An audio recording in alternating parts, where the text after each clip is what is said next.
Well, hello, everyone. Good to see you all in here. There's a number of people in here right now, although it shows 0 watching. Oh, no. Okay, now it just caught up.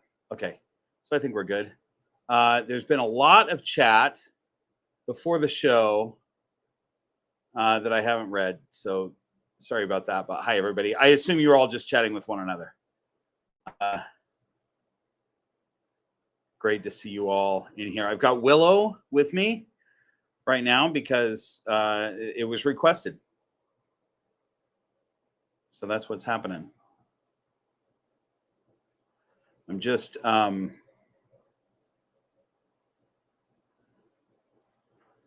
okay. Hi there. Hey, everybody. I was just waiting for people to say hello to me because it tells me that that they're watching, and it takes a while. Like after you type your thing, I think it takes a minute before I see it. So, all right. So I can tell that things are working. So look, real quick before I forget, let's talk about last month when I did a live, the picture was crazy for most of the time. And oh my gosh, Lori Weiser. Thanks for that super chat, Lori. Those $50 super chats, man, that's so generous. See you this weekend. Yes, you will. We're going to see each other at Animal Con. I'm going to talk about that in a bit. Thanks for that, Lori. I appreciate you. Anyway, the picture was super fuzzy most of the time, and it was the first live stream in the new place, so I thought that it's probably my internet, but then I realized it's actually probably not. It was like 106 degrees that day. It's pretty hot today too, but not nearly 106. So we'll see if it's my internet connection or if it's the weather. Hey, Tim. Tim from Intrepid Exotics is in. Intrepid Exotics.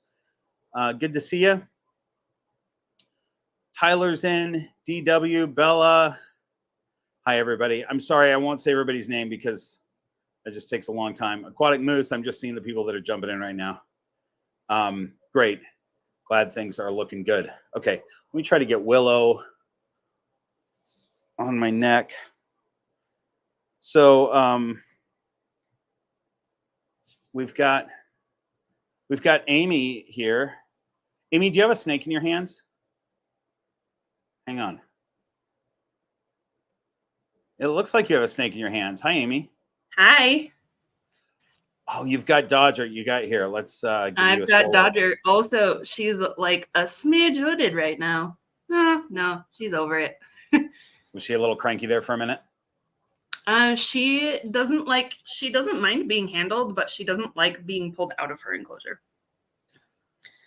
False water cobra, ladies and gentlemen. Oh, how do I do both of us? Hang on. How do you do both of us? There we go. Well, let's do like this. How about like that? False water cobra. One of the coolest snakes in the world right there. She's awfully fun. She's pretty freaking cute. And every time she does something cute, Amy sends me a picture or a video of it. So yep, I don't miss much. Even though we're a couple states away, I don't miss much. All right. So, Amy, we'll bring you back on as needed. You'll flail your hands, I'm sure, at some point when I miss a super chat or something.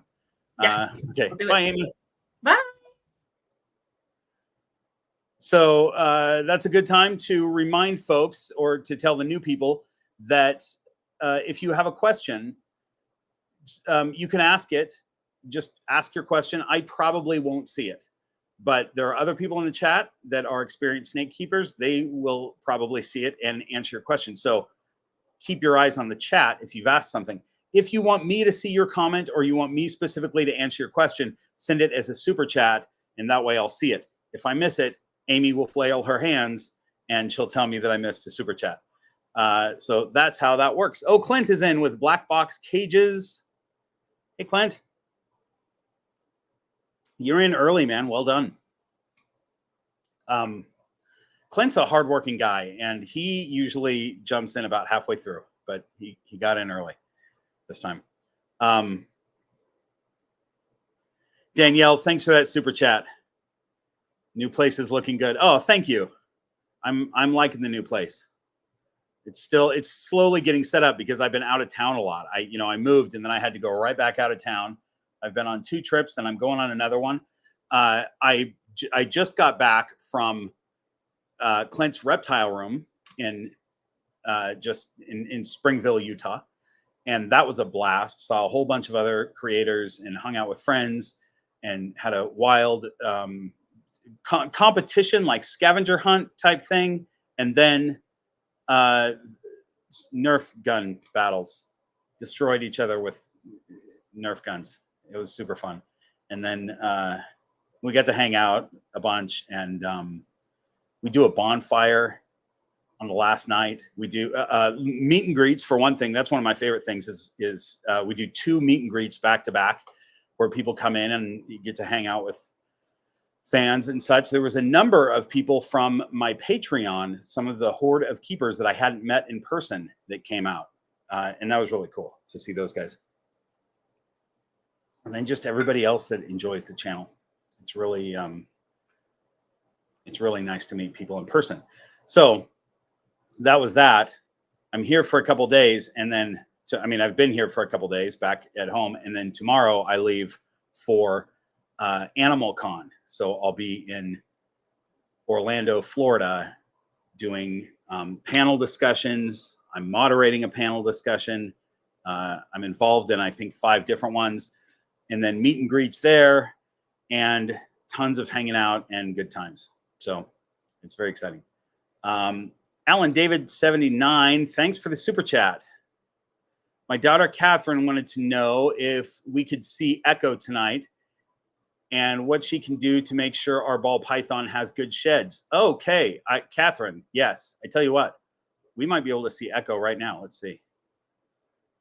Is she out? Okay, so that's Echo on the top, the upper cage right there, and then Stella's on the lower cage. They're both out right now, and they haven't been out. They've been in their hides all day, but I wanted them to come out, so I added something to their enclosure. I just put a piece of wood in each of their enclosures that they've never seen before, and I did that about 10 minutes before the live stream, and both of them are out. They both came out, checked out their wood, their excuse me, their pieces of wood, and now they're out. So we're gonna feed them today on camera. We're gonna feed them. I've got some quail thawing out, or it's already thawed. We're gonna feed Echo, Stella, and Handsome Dan is gonna get a quail tonight also. So let me answer part 2 of your question, Catherine. How can you make sure your ball python has good sheds? That is all about hydration for that snake.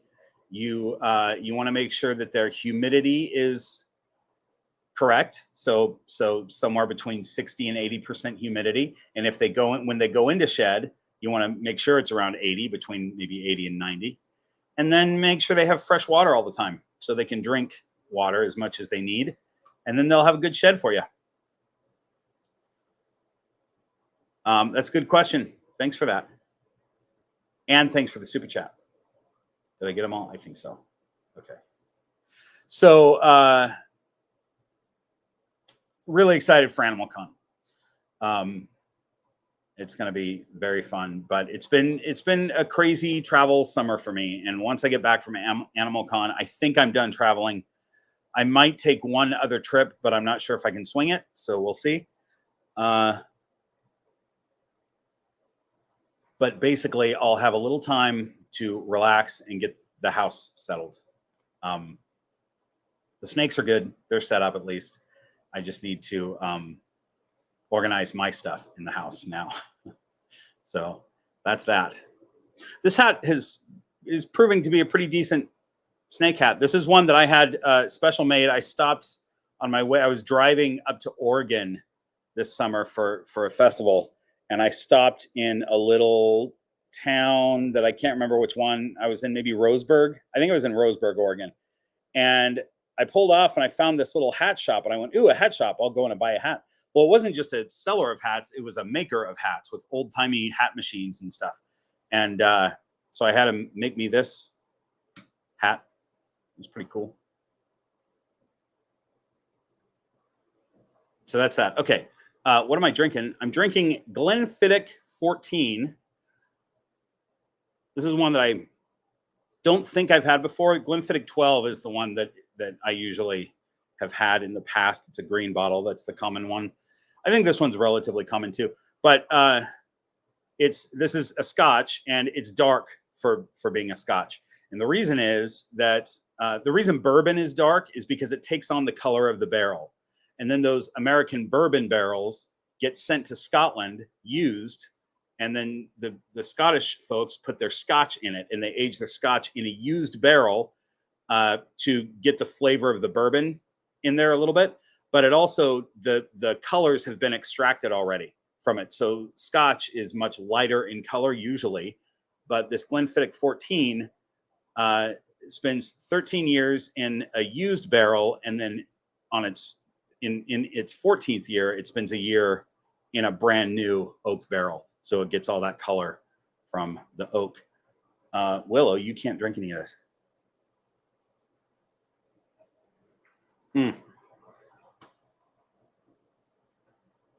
It's lovely. It's really nice. It's not peaty. I really like peaty Scotch. It's not peaty.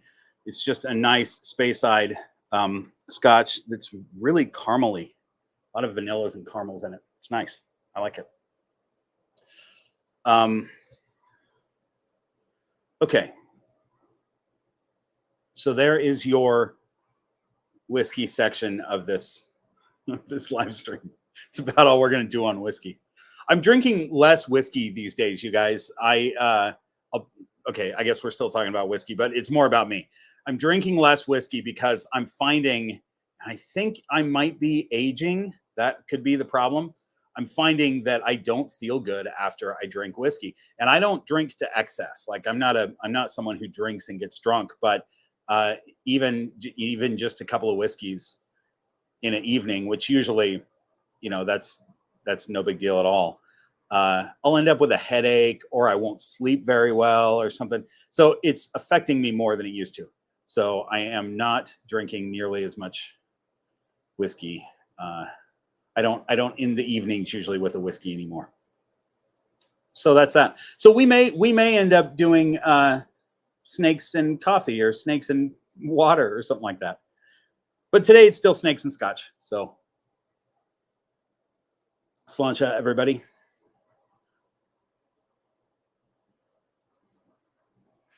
So at AnimalCon, Lori Weiser, I guess Lori has been to AnimalCon both years. This is my first year. She's been each year that they've done it. Lori was one of my first Patreon supporters, and she has 2 of my snakes. And we've become friends, but we've never met in person. So we're both very excited to connect in person at AnimalCon. And I'm really excited to connect with whoever else is going to be there too. I think there's going to be a lot of people. All right. Let's see what I'm missing on my...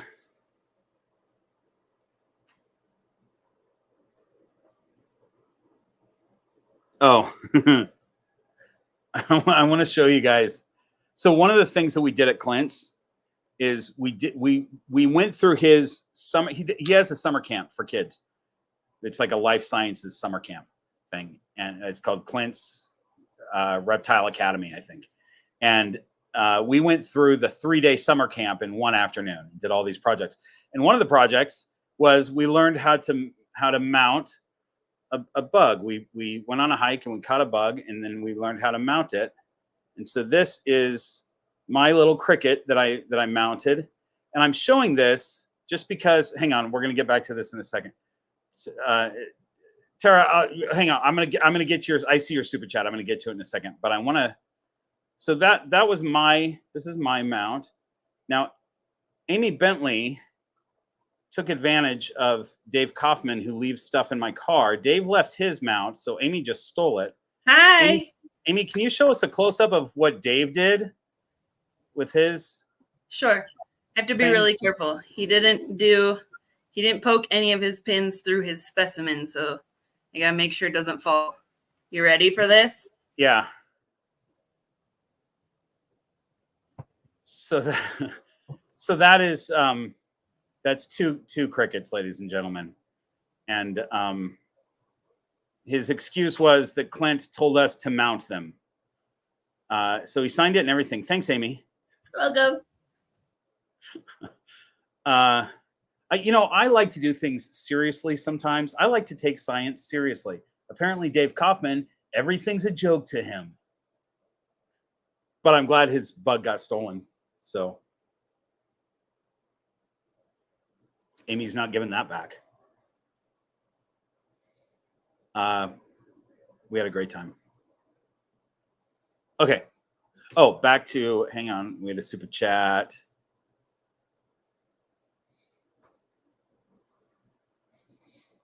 Tara says, hello, just saying hi. I'm leaving work now and driving, but I'm listening. And you're not old, but snakes and sparkling water would be fun. Oh, yeah, I love sparkling water. Thanks for that super chat, Tara. I'm glad you're driving and listening. And thanks for saying I'm not old. I think I'm getting old. It's probably going to take me a while to get to be officially old, but I think I'm on the road to it. I mean, we all are, aren't we? But we don't all have a beard that's almost completely gray at this point. So that's...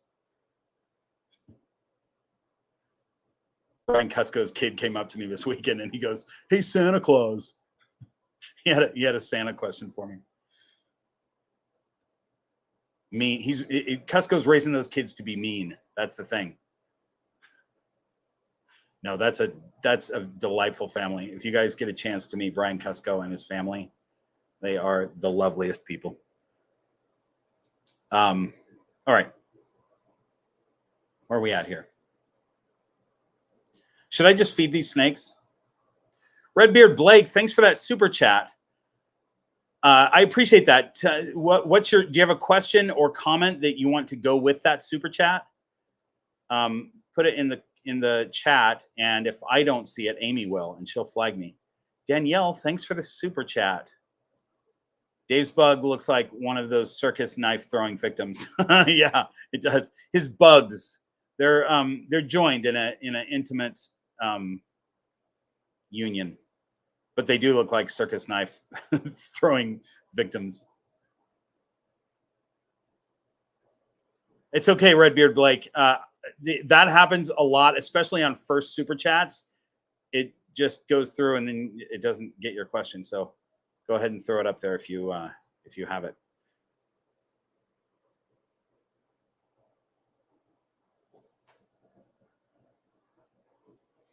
All right. Before I feed these snakes, is there anything that I forgot to talk about? I think what we'll do is I'll feed a snake and then we'll do some questions and then I'll feed another snake. And so here, this was my strategy tonight is I wanted to feed a few snakes on camera, but I also want to be able to have snakes out and show them. So I did not thaw out rodents because all of these snakes eat rodents and they don't recognize the smell of quail as food. So that's why these 3 snakes are getting quail tonight. And I still am not going to do the hair dryer. I'm not going to blow the scent all over. I'm going to take them out of their plastic bags. And I think we'll target them. I don't always target these snakes anymore. They don't get a target every time. But I think we'll do it and see how they react to the target. My guess is that Echo and Stella will come right up. And if I let them, they'll try and strike at their target because they often do. And Handsome Dan has not had his target in a while. The reason is he just doesn't need it, really. He doesn't ever confuse me for food. And that could change, I guess, in the future. But right now, he doesn't. So let me put Willow back while I handle this feeding situation, because I feel like I don't want a snake on my hat as I'm getting animals fed. So Willow's going back. I brought her out because she's so pretty. I mean, Amy requested it, but she also just shed. So, Amy, do you want to show off your little Dodger again while I... Sure. Hi. But While I here grab she is, guys. She's so cute. pretty cute Love her snake. so much. I don't know if you guys can see. I'll try to tilt her in a way where you can tell, but she has the perfect image of Skeletor on her forehead. Can you see it? Her big flat scales, like kind of on the back of the top Put of her her head, head. try to get her head a little bit closer to the camera, like super close to the camera. There it is. Oh, almost. Hey, can I have your head for a sec? Can I see? They're not super duper head shy, but she's still. We're still working on socialization. Hey, can you put your head down? She says, no, guys. Mm-mm. If you didn't see it, you didn't see it. Okay, here we go. Here we go. Can you see it? Oh, so close. Fun fact about Dodger. She's super duper cute. We're working on socialization, so I don't want her super close to my face. But she busted out of her deli cup in her shipping box. So the second I got the box open, her little head popped out and went, hello, here I am. And she's been That's pretty funny ever since.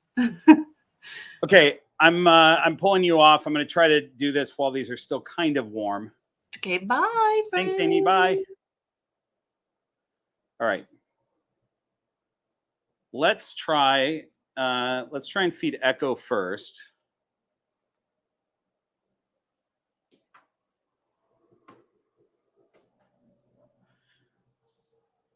So this is sort of, I mean, they're ready for food. They definitely want food, but they don't know that feeding is happening because the room doesn't smell like food.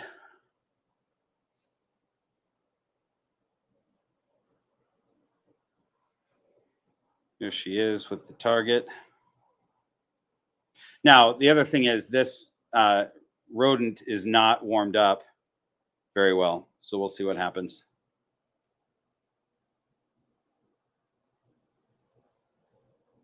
Okay, she didn't zero in on the target. Hey, look at this.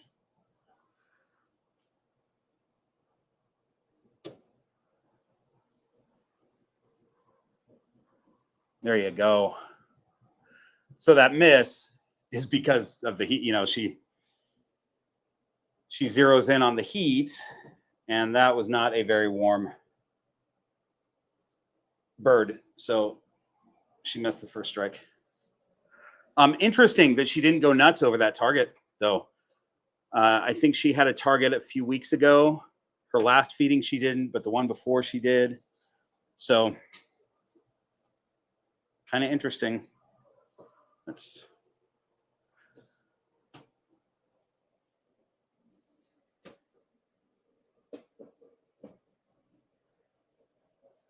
just put that right there.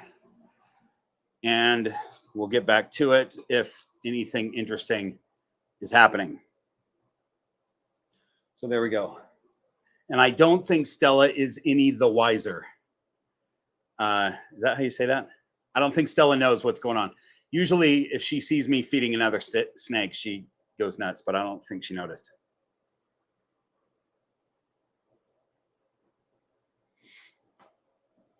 Okay. So that's that one fed. All right. Questions from the Horde of Keepers over on Patreon. They submit me questions each time, and we read them, and I answer them. So here we go. Kevin asks, simple question. How do you check for hidden pee? That's a good question because a lot of times he went into saying that he noticed that he had missed a bunch when he went to clean his cage. And that happens a lot. Pee usually comes with urates. And a lot of times you don't see the urates because they're under the, you know, the snake's tail was maybe under the substrate when they did it. And so you miss it and you end up dumping the substrate and you've got urate all over. What I do is I just move the substrate around a little bit and you can feel that urate that's stuck like cement to the bottom of the cage. That's the best way to do it is by visually first. If you're trying to do a really good, thorough job of spot cleaning, visually first, and then take your hand And if you don't like germs, use a glove, but I usually just use my hand and then wash my hands after. And you can get those that are stuck to the floor. So, you know, and the other thing is, depending on your substrate, it's hard to see the actual, you know, when there's a urate, the substrate around it got soaked with pee. And if it's already dried by the time you found it, you're not going to be able to see where the pee is, but you can bet that it's going to be close proximity to that urate. So just grab a handful or 2 handfuls of substrate and pull that out of there, because that's going to be soaked in pee. So that's that. Gross question, Kevin. Well done. Way to kick it off. Justin says, attended a reptile expo in Spokane yesterday. Shout out to the Royals Project. That's because the Royals Project was probably there because Spencer lives in Post Falls, and I'm from Spokane originally. You may not have known that. Anyway, shout out to the Royals Project. Ended up leaving with an unplanned gargoyle gecko. She was surprisingly cheap due to being parthenogenic. Oh, that's cool. Cheap gargoyle gecko, you guys. My question is, what's the most you've spent on a reptile setup and the animal itself? And what's the cheapest, save for gifts or freebies? I would say the most expensive I've ever spent is probably $2,500, I think. And I've probably spent that on a couple of snakes. Echo was $2,500. And that was also when the prices were high for snakes. And the most I've ever spent on an enclosure is the original bioactive, not that particular enclosure from Black Box, but the first one that I built right as I was starting this channel.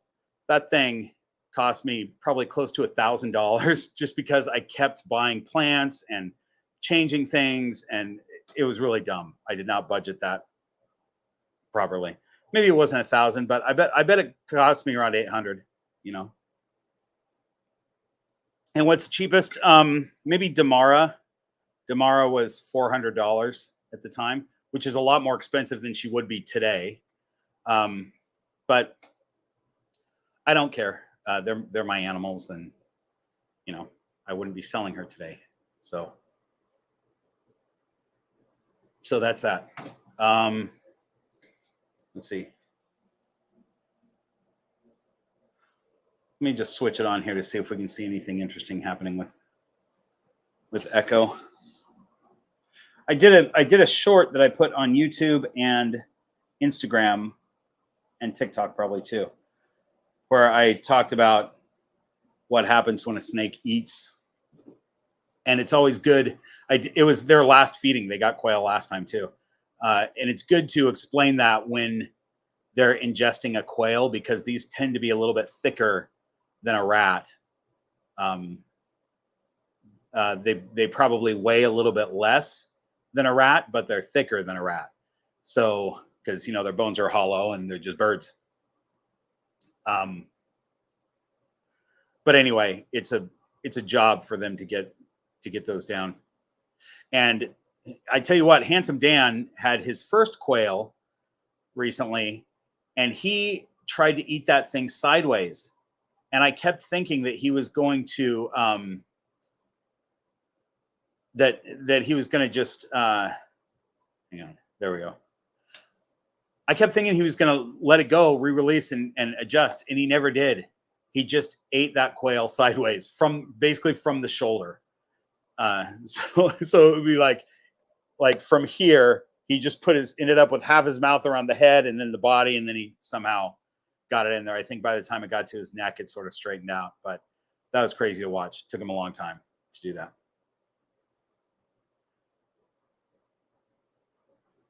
So we'll stay on Echo for a while. All right. Next question from Azara. If you were to ever keep a lizard, what kind would you keep and why? For me, it would be a black and white tegu or a Gila monster / Mexican beaded. All great choices. My dream lizard is a lace monitor, because I love monitors, and those lace monitors are super beautiful. The Bell's face. I mean, a normal lace monitor is too, but the Bell's Phase is black and white. It's a morph that happens naturally in the wild. But if you don't know what it is, Google Bell's Phase lace monitor. Super cool. And then I agree with you. The Mexican beaded lizard, we can't have Gila monsters in California, but we can have Mexican beaded lizards, and that's top on my list as well. Those are cool animals. I really like them. And tegu, of course. I love a tegu. I was all excited to play with Gus this weekend, and I went to get him out of his cage. I opened his cage, and he walked towards me because Clint's animals are so well socialized. Gus is like, yeah, I'm going to come out. And he steps right in his water dish and gets his foot all muddy. So, and I'm in like pretty decent clothes. And I was like, oh man, now I can't cuddle with this animal. Like I'll hold him, but I can't, you know, because he stepped in his water dish. Anyway, that's a cool lizard, Gus. Gus, the tegu. Savannah says, do snakes ever eat their shed? I know this seems like a ridiculous question, but my ball python shed 2 weeks ago, and I can't for the life of me find it anywhere in his enclosure. He went into blue, and then he came out of blue, and he got real shiny. So he obviously shed, but it's nowhere to be found. I have not experienced that, and I haven't heard of that happening. However, I have heard of snakes just eating weird things randomly. So I guess it's possible, you know? Yeah, it's possible. Or maybe the snake wasn't in shed. Maybe it just looked like it was in shed for a minute and then it wasn't. It's possible also. But yeah, on the it's not something that I've ever heard of happening. Put in the comments or in the chat if you've had that happen, if your snake has eaten their shed. I know that frogs do that sometimes. There are certain frogs that will shed their skin and eat that.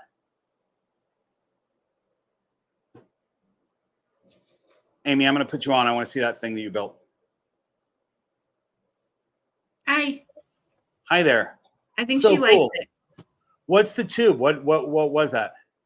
So I'm a t-shirt printer. This is the cardboard tubes that my vinyl is rolled up on. Oh, I see. It's vinyl tube. And then you just cut them? Just learned that Dodger is a very talented backward slitherer. Very similarly to Kata.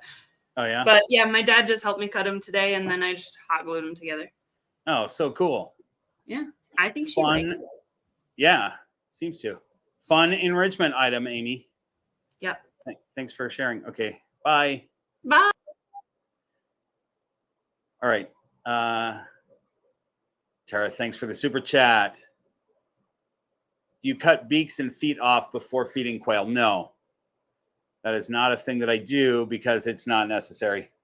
I have heard of people doing that before, and I heard of that with a specific species of snake that they cut the feet and beaks off, but I don't know why you would do that because their digestive system is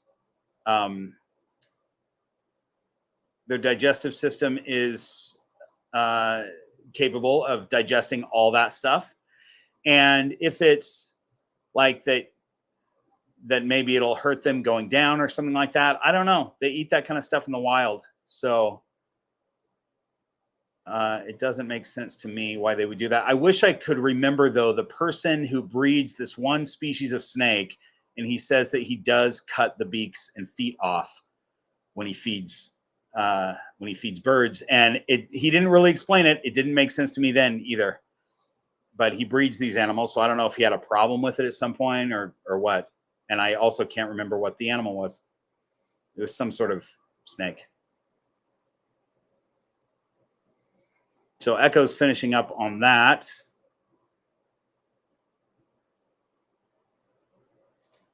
We'll just stay on her while we go to the next one. Joshua says, how would you compare the keeping of reticulated python and black-headed python? Any very notable similarities or differences? Also, it was nice meeting you at Retic Fest this year.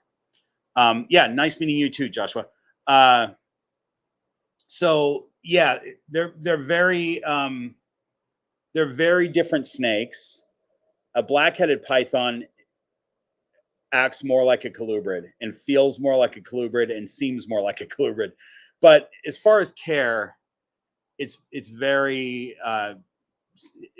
similar. You know, black-headed pythons can tolerate a higher temp, and their personality is different. When they're in food mode, there's different behaviors that they do. When they're free roaming, they act completely differently from one another. Even though Echo and Stella act different from each other individually, they still act like reticulated pythons when they're out.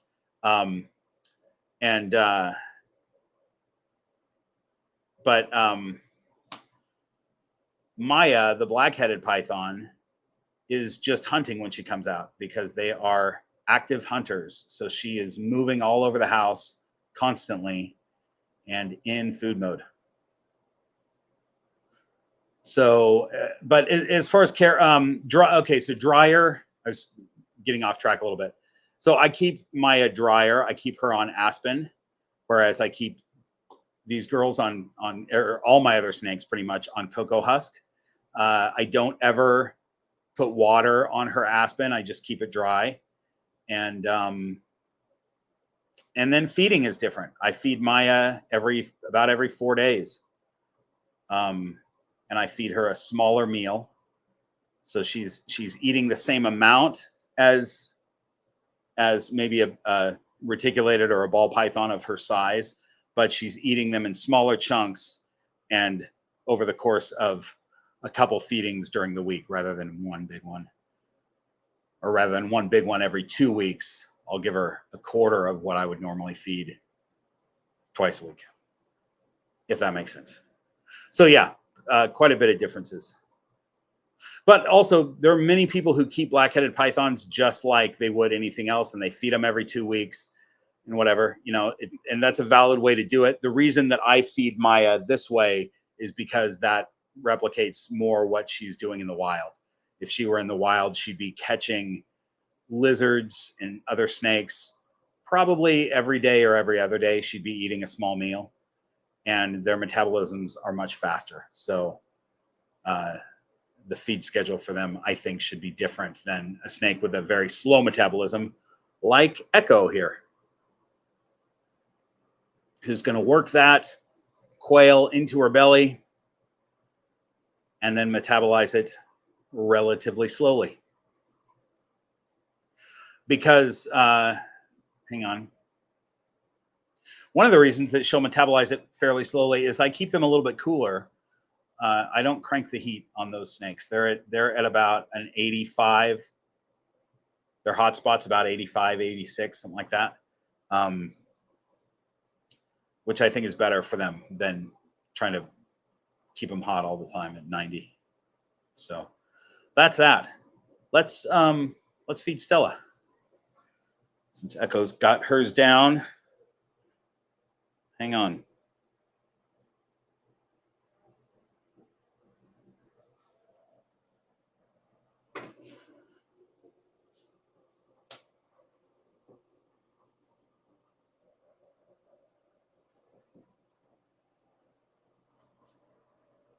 I think Stella might know what's up. I think what I'll do is try to get her. Whoops. Shoot. Well, let me see if I can.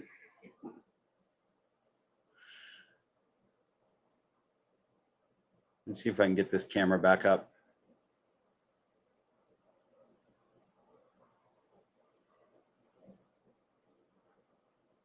Nope.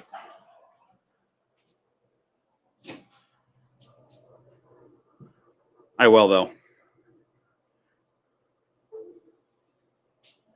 We're just going to re-plug it in.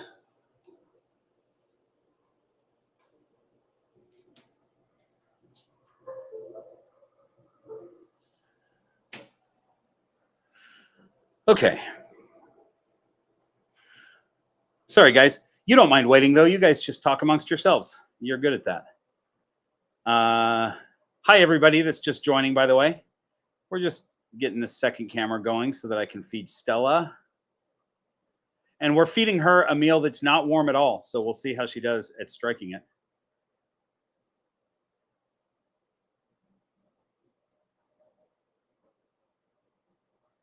Here we go. There it is. Okay. Let's see if that can stay. All right. What do we do with her target? There it is.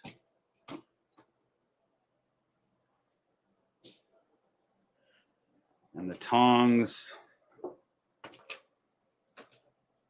I'm so organized, you guys.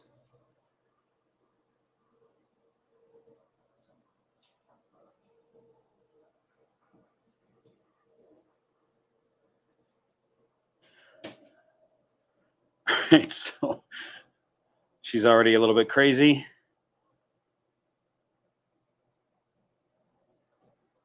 Don't strike at that. Good girl. Okay, there you go. Good job. All right, well. And feathers flew. Okay, she did really well, actually.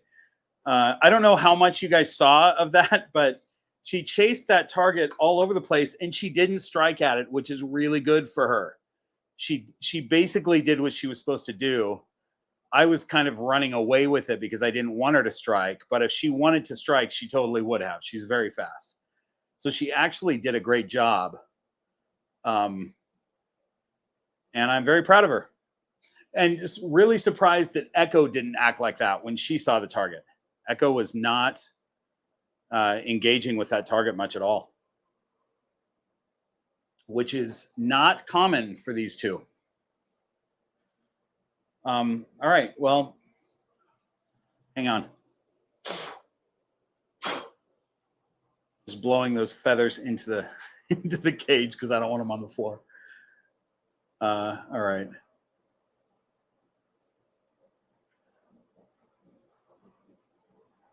So let's do this.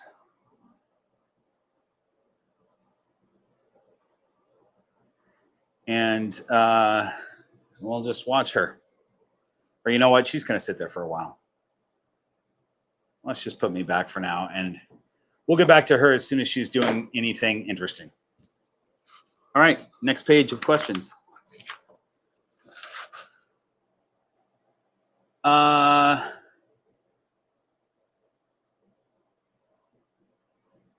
Cotafago.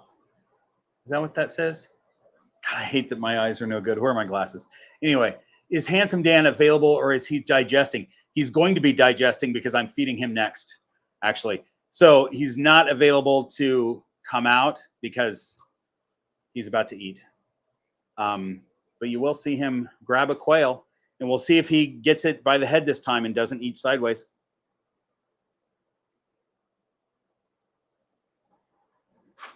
All right. Where are my glasses? You see how organized I am, you guys? Hey, how's the video quality, by the way? Like overall in this, is it good? Because last time, when I see myself on there, it was totally clear. But then when I rewatched it, I was like, "Oh, you guys are right. This is terrible video quality." Is it coming out okay? Okay, thanks, guys. Redbeard Blake and Jake, LaFrenchman. Thank you, appreciate that. Okay, good. I'm glad. So yeah, I would say that it was the excessive heat last time. All right. Umini asks, how do you deal with snakes going through a hunger strike? Our 2-year-old male ball python went on a hunger strike for 5 months, and our 1-year-old girl decided to join for 3 months. We kept offering every week to every other week, much smaller than they'd normally eat, but would love to hear any tips. Okay, yeah, I have some videos on this, but I mean, Delilah just went off a hunger. She was on a hunger strike for 6 months. And the way I deal with a hunger strike is I usually don't worry too much about it. And that's why I didn't realize she had gone 6 months because I wasn't paying much attention. I was just like, oh, she refused again. No big deal. But then I looked at my records and I was like, This girl hasn't eaten in 6 freaking months. So I should have, at about the 4-month mark, I should have done this. But what I did for her was I went and I got her a live rat 2 weeks ago and offered it to her, and she wasn't interested. And this week, she has never eaten a mouse since I've had her. Probably since she was a hatchling baby, she's never eaten a mouse. But the other day, I went and got her a live mouse, just a large, not even a jumbo mouse, just a large mouse, which is such a tiny meal for her. But she struck and ate. And what that did is got her digestive systems going again, because these snakes, when they go on a hunger strike, their whole digestive system shuts down. And then there's nothing to tell them that they're hungry. So they don't have that food response like they normally would. It takes something special, like a live mouse or whatever it takes for that particular snake to get them to strike. But once that digestive system, even on just a tiny meal, gets going again, it'll, the next week or in 2 weeks, it'll start going, hey, I'm kind of hungry. So hopefully I will offer her I'm just going to offer her a frozen thawed rat next week and see if she takes it. If she does, cool. If not, then we'll go back to a mouse. But at least she ate something. So there's that. You know, try, if you're in a state where it's legal to get an African soft fur, I would highly recommend that. I can't find them. I've been able to find them here before, but they are not legal in California, and I don't have a source for them anymore. But I don't really need them at this point anyway. But they, oh, my mom's in. Hi, Mom. There's my mom, you guys. So African soft fur is something that most ball pythons will jump on without hesitation. And a lot of people have said in the past that it's because that's their natural meal in the wild. And we know now that it's probably not. They're not really around in the area where most ball pythons are. But there's something about their scent that makes ball pythons strike immediately. So use that if you can. And then the other thing, just in general, don't offer every week, because you don't want your snake to get in the habit of turning down meal after meal after meal. So give it a couple weeks, give it 3 weeks maybe. You know, they can go a long time without eating, so you don't have to offer over and over and over. It's better to have some space in between the times that they saw a rodent last, so they can go, oh, I should probably take this one, you know. All right, so that's that.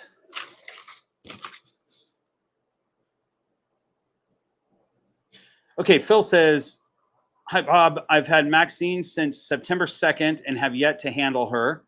I'm trying to use the choice-based technique, but so far she's not cooperating. I'm thinking it might be time to start removing the hide from her and be a little more forward on getting our relationship to start moving forward. I would appreciate your opinion on that idea. Yeah, for sure, Phil. Don't overthink it. Choice-based is a great way to go, but it's not the most practical thing for most pet keepers. If you have a whole bunch of snakes that you can play with and you've got one new one that you're trying to do choice-based with, that's okay. But if it's your only snake and you're just itching to handle that snake, it's difficult to get them to crawl out of their hide and hang out with you, you know? So yeah, there's, you know, with mine, when I have a new baby and they're in a tub like this, I can see through this tub and I can see when they're out of their hide. And if they're right up here in the front, I can open the tub and it's very easy to do that. But it's because this is a very small enclosure for these hatchlings. Once they're in a new home and you probably have them in a larger enclosure, it's tougher to get them to the spot where your hand is going to be or where you're going to be. So handling them sparingly, just introducing them to you, you know, picking up the hide and picking them up, not a big deal for most ball pythons. It's not a super stressful event for most ball pythons. So just see how they do, you know. Sometimes you'll get a little hiss. Sometimes you'll feel them tense up. Sometimes none of that. They're just fine with whatever. So don't overthink it, Phil. And I'm saying this to you because we've talked about that before, overthinking things. Don't overthink it. and just pick up your snake and do a little handling session, and maybe do that a couple times a week for a couple of weeks, and eventually you'll see that snake at some point. It might be evening or early morning or something. You'll see them come out of their hide, and you can start doing the non-contact work with them as well. Danielle, thanks for the super chat. You're winning again in super chats, Danielle. Just wanted to share with you, that's the baby snake I got from you is now my most confident. Oh, the baby snake I got from you is now my most confident. She's curious, out, and loves to come out and explore. Oh, that's great, Danielle. That's fantastic. What did you name that snake again? I forgot. I love to hear that. I love when someone has one of the hatchlings that I worked with and they're doing well. I just like to hear the stories of them doing well and being confident animals, and it's great. I love it. Makes me happy. So it looks like Stella is maybe readjusting. I'm going to turn around and look. Oh yeah. She's just trying to, here, I'm going to try to show you guys. Hopefully the thing doesn't disconnect when I move this. So she's got the neck of that quail, and she's trying to get to the end of the head. So it's going to take her a little while. Those are tricky. With a rat, it's pretty easy to find either the head or the tail. They can eat it tail first, and it'll take them a while, but they can do it. It's not that big of a deal. But with a bird, there's just a lot more going on. There's wings and there's all kinds of stuff, and it could take them a very long time to eat a bird, depending on how they do at acquiring it. By the way, I'm drinking coffee out of my Luxurious Bastard Beard Care Products mug. Luxurious Bastard. That what's my discount code for Luxurious Bastard? Do you know, Amy? Amy's like, no, I don't know what it is. It's probably Green Room, or maybe it's GRP. It's either Green Room or GRP, and that discount code is still good for those of you with beards. It's my favorite beard stuff. In fact, somebody came up to me at Clint's Reptile Room with a beard and said that he started using my discount code, and he loves it. It's the scent. It smells so good. No matter what scent you get from them, and there's like 20 of them, they're so good.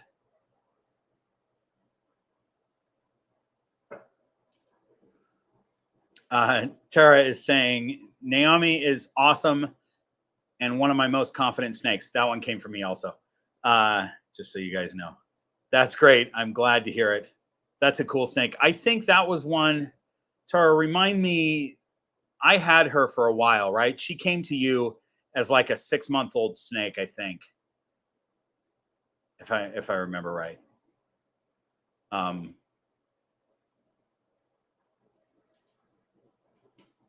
So there are, you guys, by the way, for those of you in the Horde of Keepers on Patreon, there are going to be a couple snakes that are going to become available.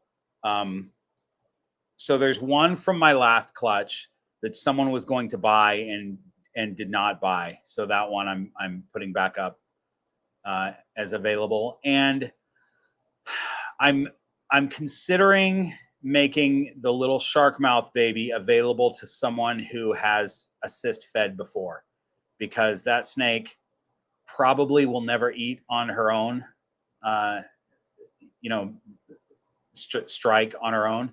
But she's a good eater once the rodent is in her mouth. So I might make that available to somebody for free. And then I'm considering little B also, because B ate once on her own a long time ago, and gets assist fed now. And B is not as good of an eater with assist feeds. So we'll talk about that over on Patreon. If I make those two snakes available, it would be to people who have assist fed before. I want to make sure that it's folks that know what they're doing. Danielle. Oh, Danielle, you didn't have to super chat that, but thanks for answering my question. Piper, that's right. I appreciate that. It's really sweet. Piper is your snake's name. I love getting updates on those snakes. We have a channel within the Horde of Keepers over on the Discord. By the way, Discord is free for anybody to join. There are just some secret channels that are only available to Horde of Keepers, and one of them is GRP Hatched, Green Room Pythons Hatched, and that's where people can put updates on their snakes and photos and what's going on, snakes that they got from me. And I love that channel so much because I get to see these snakes grow, you know, that hatched out here in the green room. It's pretty cool. Makes me happy. So, Lady Cage, thanks for the super chat. You guys, I'm doing great at seeing super chats today. My husband and I got our first ball python in July, and we appreciate you so much. Thank you for having this channel, and tell Kent we say hi. Oh, Lady Cage, thanks so much for that. That's really sweet. I'm glad that you appreciate the channel. I will definitely tell Kent that you guys say hi. Thanks for that. Thanks for that super chat. I appreciate that. Guys, Amy just put up the Discord link. There it is. Thanks, Amy, for doing that.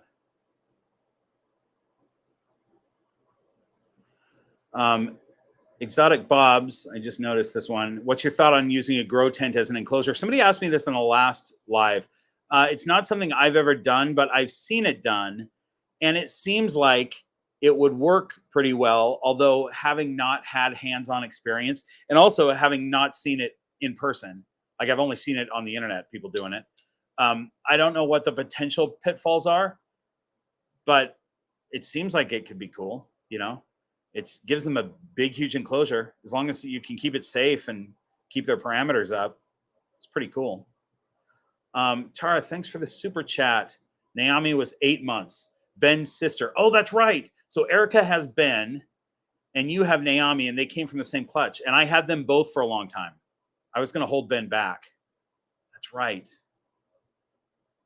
Cool. Thanks for that info. A Guy in a Hoodie. That's a great name. Thanks for the super chat. Hi, Bob. I hatched my first 2 clutches of ball pythons this summer. 11 healthy babies. Thank you for being such a positive resource in the community. Oh, that's so nice of you to say. Congrats on your first clutch. That's 11 is a lot. Oh, first 2 clutches. Okay. All right. So that's 2. That's, I was going to say for 1 clutch, that's a lot. Congrats on that. That's awesome. That's so exciting. The first clutch is so freaking exciting. I mean, they all are, but that first one is pretty cool. I'm so glad that I held back 2 snakes from my first clutch. That makes me happy. Tara, thanks for this super chat again. Okay, no more super chats. Ted's gonna kill me. You super chatted to tell me no more super chats. Okay. If Ted gets upset, tell him I'll buy him a coffee. That's one of your super chats that I'll give back to Ted. Tex-Mex, thanks for the super chat. Thank you so much for all your guides. I got my first boa a bit ago from a subpar home, and he had his first proper shed. Oh, good. That's fantastic. I'm glad that the videos helped. And it's always nice when a new animal has a successful feed or a successful shed, like any of that stuff that is like a pointer to us that they're in good health and that they're doing okay. That's always a good thing. Here's a snake that's doing okay. Finishing up her meal.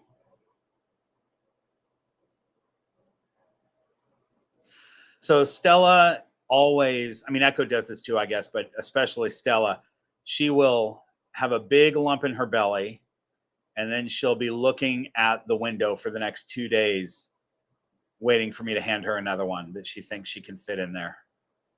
And I guess technically she probably could fit it in there, but it would be very uncomfortable. So we're going to let her get this down, and this will be just fine for her for 2 weeks. Danielle, thanks for that. Whoops. My husband is going to kill me too, but YOLO. Thanks, Danielle. I love that. You and Tara both are winning for the super chats.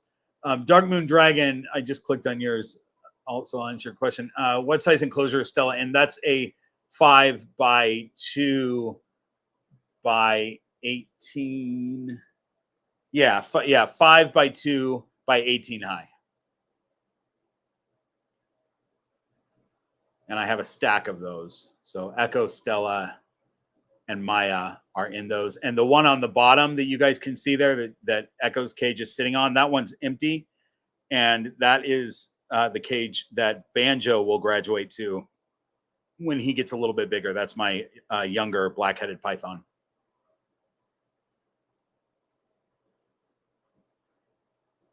Okay, so let's get back to this. All right. And we'll get Handsome Dan fed here shortly too.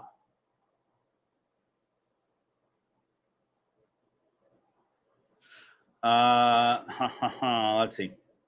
Chi-Town Zookeeper says, I've fed live for years. Just want to change to frozen for all 7 of my ball pythons. Thoughts on how to change it up? Yeah, just offer it to them. That most ball pythons have no problem switching. You might come across a couple that, 1 or 2 out of your 7 that have a problem switching, and you'll have to do some tricks.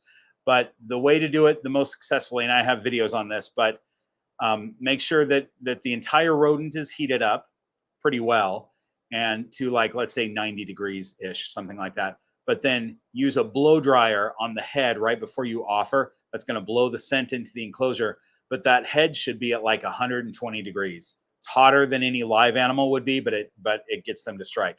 So 110, 120 degrees, something like that.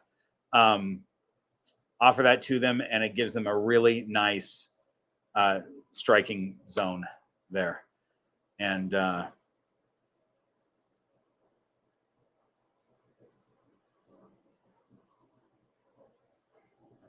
so that's that. That's how I would do it. And then if you have some holdouts that won't take frozen thawed, I've got some videos on that give you some tricks. So, and then Corey's asking me, what's the best way to get rid of mites? I get this question quite often, and I don't have a good answer because I haven't had mites in my entire adult life of keeping snakes. I have not had mites, knock on wood. I'm very careful not to get them. That doesn't mean that it couldn't happen. But what I would do if I got mites is I would look at a video that Emily made about 5 or 7 years ago, something like that, about mites, how to get rid of mites. Because if I remember right, I saw it a long time ago, and I remember it being a good video that had a number of options. But there are a number of options. So you can also just go to your favorite snake keeper and find out what they do, because there's a number of things you can do, and there's a number of things that work. Pretty Cat Eyes, thanks for the super chat. Never liked snakes. Son wanted one, so I refused to be a bad parent and started watching you. Now I have 6. Oh my gosh. Thank you so very much for making me love them. Oh, that's fantastic. I love that story. It's amazing that you have 6 snakes now. That's crazy. Why is my thing not working? Oh, there we go. Thanks for that super chat and that story. I love it. That's great. That's a pretty common thing. The kid wants a snake, and so the parents give in, and then all of a sudden that's how they end up with a whole bunch of snakes. Gray Family Snakes, Roger Gray, that's how he started. He's a breeder now. He's got a lot of cool snakes, and he sponsored the channel last year, and his whole family's into it. But his daughter Samantha wanted a snake, and so they got a ball python, and now they've got a whole breeding operation. It's pretty great. Okay. Justin says, not really a question, but something I learned that would be amazing to share and spread amongst the herp community. Basic reptile husbandry mnemonic. Henry likes digging secret holes everywhere. And that stands for heat, light, diet, size, humidity, enrichment. Henry likes digging secret holes everywhere. The only thing that I would change about that, I like this mnemonic, but rather than size, I would say body condition. So I would change the word secret to big. Henry likes digging big holes everywhere. Sure, it's a good mnemonic, especially for kids that are trying to be in charge of a reptile. It's a good thing to remember. Rhonda, thanks for the super chat. That's so nice. Hi, Bob. Thanks for being our snake professional and great friend. Amy has learned so much from you, and she is forever telling us stories of your adventures. Oh, that's Rhonda. This is Amy's mom, you guys. I didn't even realize that. Rhonda, that's so sweet. That's really nice. You guys, I love Amy's mom. Hey, I just put you on camera. Hi guys. Your mom is watching, and she's super chatting. I know. Both of our moms are here right now. Both of our moms are on right now. That's amazing. I know, it's so cool. I love it. Rhonda, it was lovely to hear from you. Tell Dave hi for me. Okay. There we go.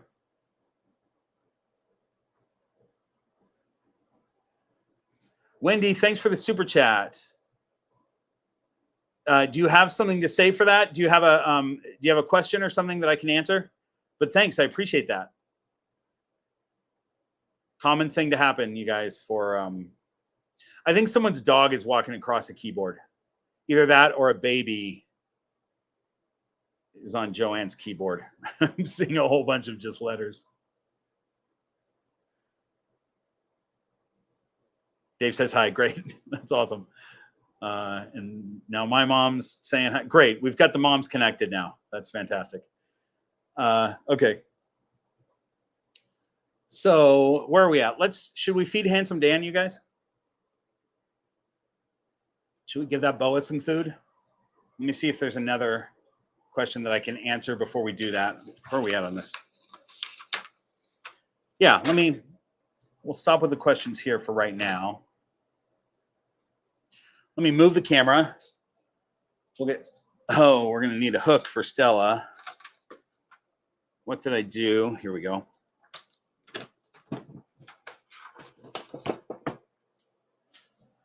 We got a snake in superfood mode right now. Hey, can I move you back in?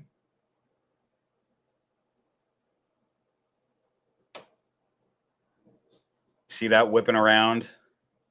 Just being crazy. Hey, don't bite yourself. That's not cool. Were you guys able to see that? She bit herself. Okay. So that is a great example of Stella once she knows it's feeding night.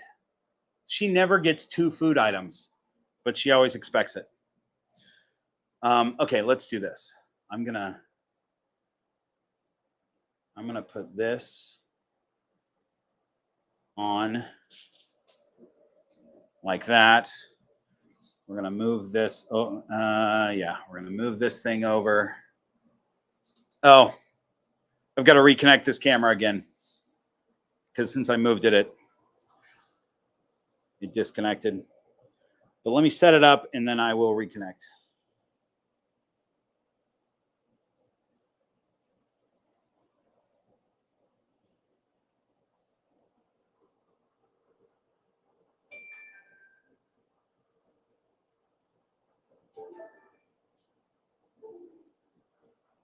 Okay. Hi guys, I'm back. Let's see if I can get this going.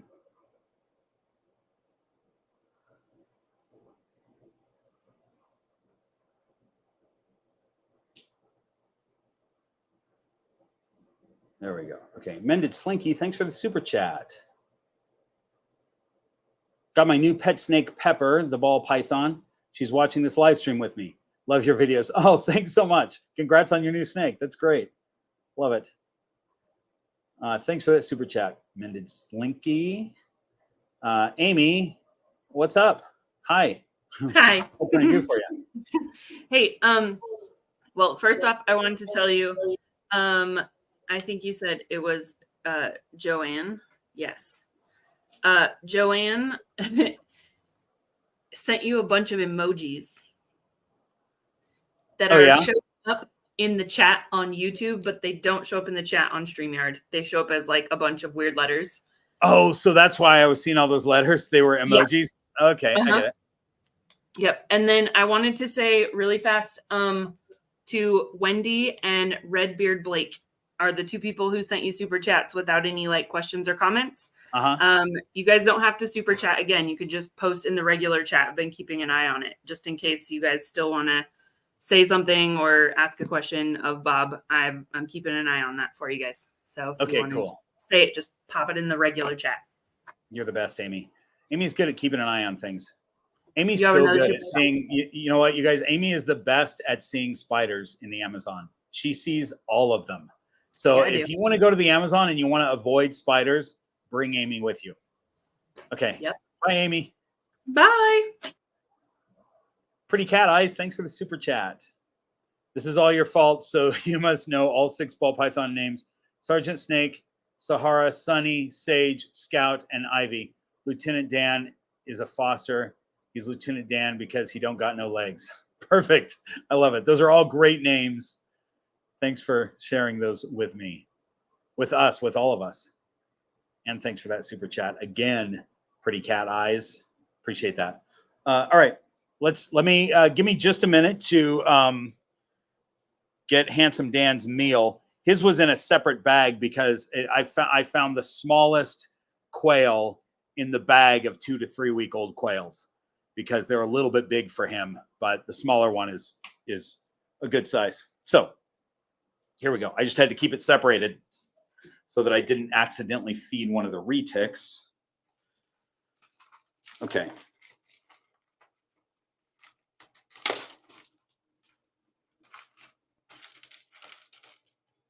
So here we go.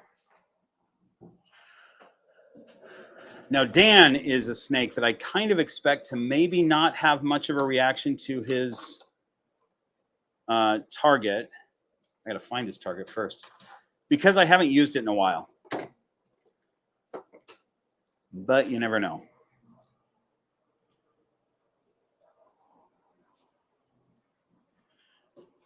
I hope he does, because what I'd like him to do is get... Oh, I also need to give you guys this camera view.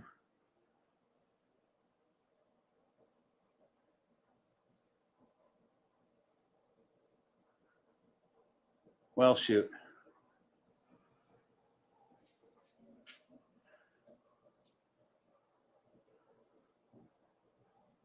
Let me just fix this.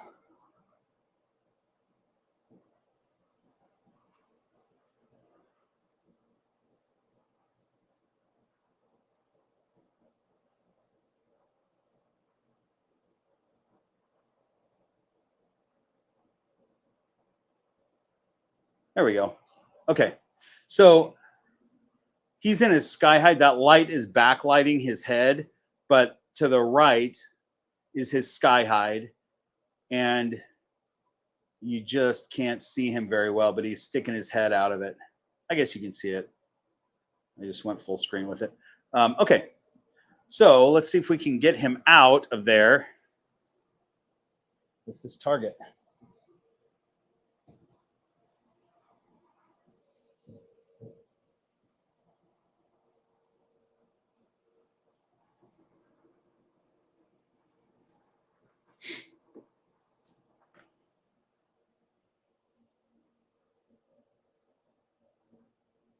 Hey, wake up. Hey.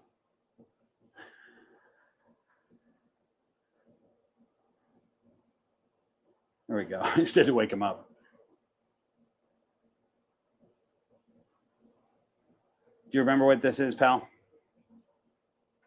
Maybe not so much. Maybe a slight recollection. So what he tends to do when he sees his target is rather than following it and touching it, is he gets into strike position because he knows that this means that food is coming. So he at least knows that he's going to be fed. And I'm saying that's good enough for him.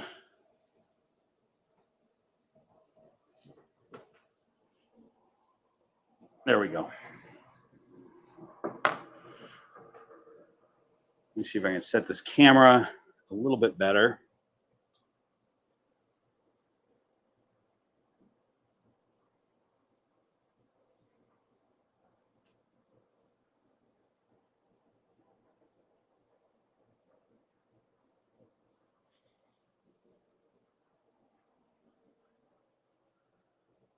Okay.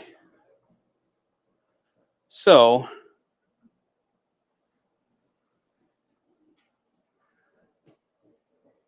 a very sort of small boa-like, common small boa-like situation, hanging out of a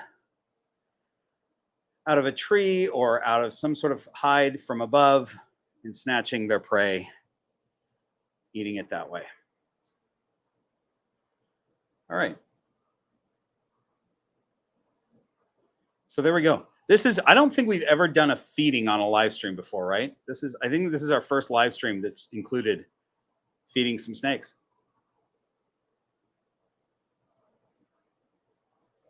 Now I'm curious. He got it pretty well.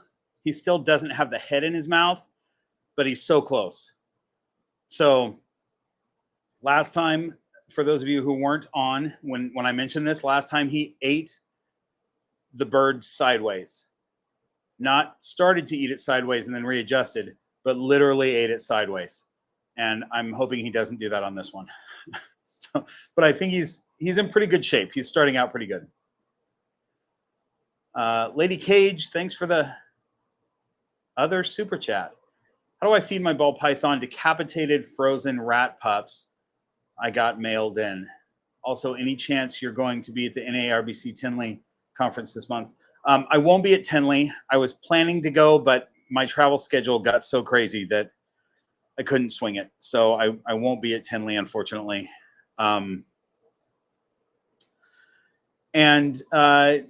Decapitated rats should not be a problem. Just thaw them out. It'll just be a little bit more gross because they won't have heads on them. Why are they decapitated? Is that just, were they frozen and the heads just fell off or something?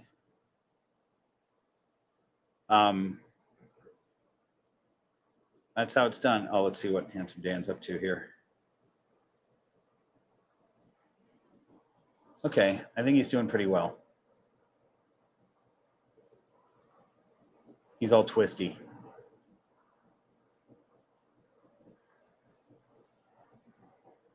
So, you know, Handsome Dan is a big fan of food. He likes to eat food, but I'm pretty proud of him in that he has never accidentally struck at me. He's never thought I was food.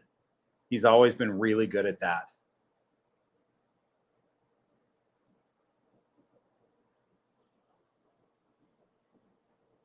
So I'm impressed with that guy.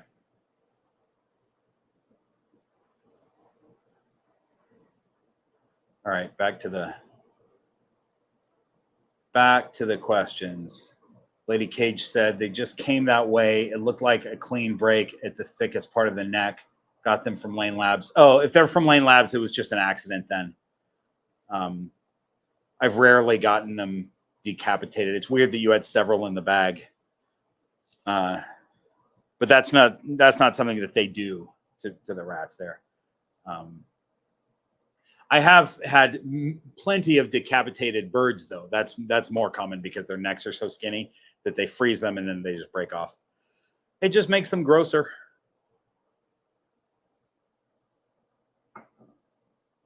Amy says she's had a couple decapitated rodents from Lane Labs as well. Yeah, so it's something that happens just with frozen animals. You know, they get frozen and packed in those bags and banged around a little bit, and something's going to break off.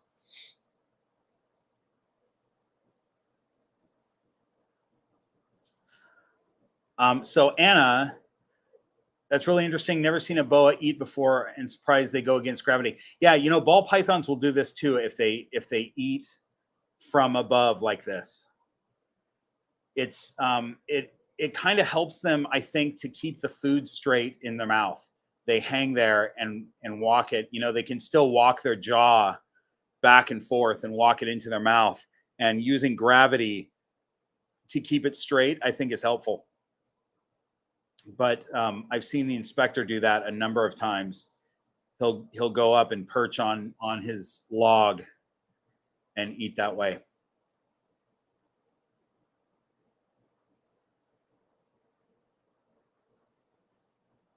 That's pretty interesting. All right, while we watch Handsome Dan eat, let me see if I can figure out where we're at. He's doing so well, by the way. He's eating that perfectly. That's a very big meal for him. But it is a bird, so it will digest quickly. But it will be interesting to watch him eat that because it's big. He'll get it though. It is less than 10% of his body weight. So even though it's super thick,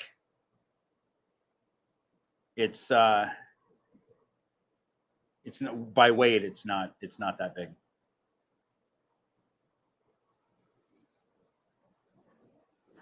Let me answer this question that I just saw from Christina. How did the inspector get his name? Just, you know, he's kind of like all ball pythons. He's super inquisitive. And when I first got him and put him in his bioactive cage, he just inspected every single thing, like he was on the case. So I named him Detective Inspector Rorschach because his head stamp looks like a Rorschach test. And then my neighbor Yoli and I decided that his street name should be Coldplay because he's all yellow. So I never call him Coldplay, but that is officially his street name. Okay, let's see where we're at on this. Ghost01 says, how long after silicone or Gorilla Glue background substrate should I wait before putting my snake back in his new black box enclosure? Just wait till it doesn't smell anymore. It'll set, Gorilla Glue will set really fast and be ready to go really fast. Silicone takes a long time sometimes, depending on how thick you do. The first bioactive enclosure that I built for the inspector, which is not this one, it was a different cage, but I put the silicone on too thick and it took over a week before the smell died down. So do that thin, do thin silicone. That's my recommendation. The Naughty Irishman says, first clutch is in the incubator on day 61. Congrats, that's awesome. No pipping yet. Should I be concerned? Nope. If not yet, when should I be? To cut or not cut? What are the latest best practices? No, don't be concerned and don't cut yet. I mean, you can cut. I cut, but I wait until the first baby has pipped. The only reason I cut is because I'm curious. And also, I mean, that's not the only reason. There are sometimes snakes that will drown in the egg because they didn't develop an egg tooth or they weren't able to get their egg open, but that's pretty rare. I've had snakes with anomalies. As you know, I had that one clutch with anomalies that it makes me wonder if I had not cut those eggs, how many would have actually come out, you know, because I had some that came out and died, that probably would have just died in the egg. So, you know, there's those kind of decisions, but really for people who cut, they usually wait till the first baby pips and they're cutting just because they're curious to peek in there. And it doesn't hurt the snake and it actually helps to get them out of the egg. You just cut a nice slit so they can crawl out when they're ready. And don't be worried because sometimes it takes an extra week or so, depending on, I incubate at lower temps. So it takes my snakes longer. I think it's better for them to not incubate them hot. Goes to 01. Thanks for the super chat. Thank you. Can you wipe the snake cam lens? Oh, yeah. I wonder. Yeah, you're right. Hang on. Let's see if that. Oh. Ghost 01, that was the greatest idea. I didn't even notice it. It was so dusty. It's because I didn't put it away properly and it's been sitting there collecting dust. Sorry, guys. Thanks for that suggestion, though. And that super chat. Okay. Such a better view now. You guys, I'm terrible at making videos. I don't even wipe lenses. Like, I don't know how cameras work. I'm really not good at this, but I appreciate you all watching anyway. Let's see. Crisis Corp says, what is your opinion on short-tailed pythons and would you ever keep one? I love short-tailed pythons. Borneo short-tails. They're beautiful. They're absolutely beautiful. I love them. I don't know that I would keep one at this point just because I tend to be more drawn to the snakes that go up, that are more semi-arboreal and arboreal. And the short tails and the blood pythons are sort of bigger ball pythons. They're bigger and they're fossorial for sure and really cool. They're absolutely beautiful, especially like the blood python morphs are amazing. And just a normal blood is one of the most beautiful snakes you'll ever see. Big, heavy-bodied, super strong, awesome animals. You want to socialize them. Don't be messing with an unsocialized blood python or Borneo shorttail because they are powerful when they bite. Justin Hall, thanks for the super chat. Where's Kent when you need a camera guy? I know, right? That's the problem. He's never here during the live streams. Thanks for that super chat. Have I missed any? I don't think so. Amy, you're keeping up on this, right? What do you got there? Oh, look at that. There's a snake that I hatched. Yeah. This is Marty. She's the cutest. She is the cutest. She's wanting to be a problem today. I want to compare her to hang on.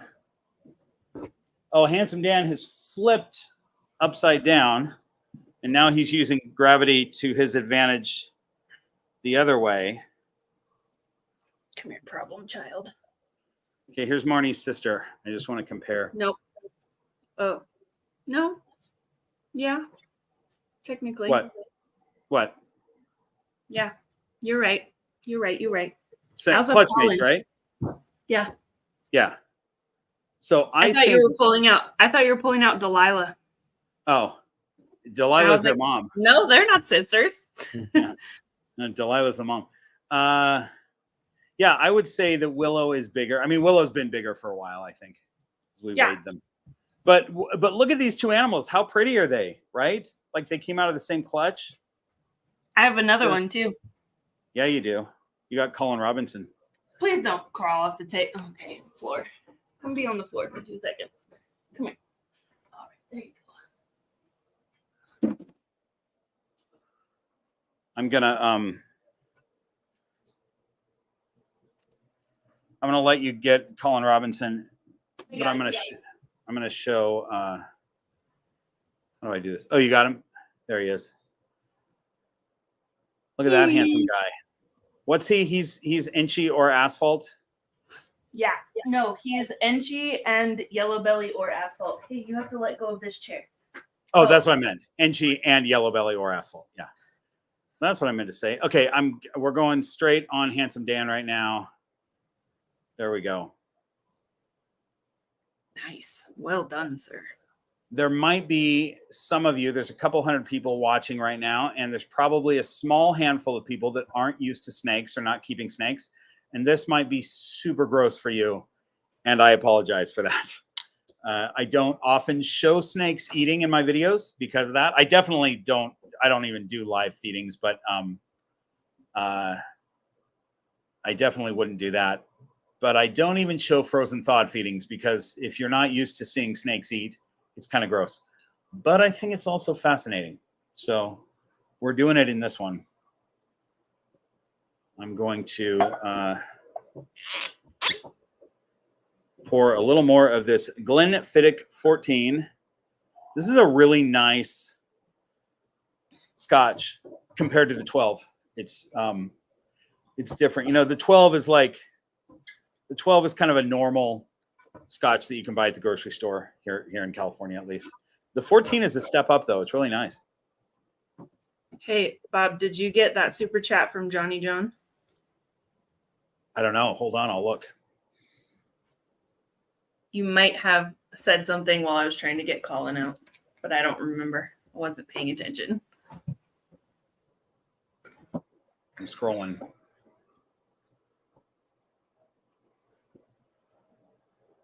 How far up is it? Who Not very good. Johnny John says he in hospital, can't stay. Love the new green room. Oh no, I didn't. Yeah. Oh, it's because I hadn't gone that far down yet. Hey, Johnny John, thanks for the super chat. In hospital, can't stay. Love the new green room. I'm sorry you're in the hospital. I hope everything's okay.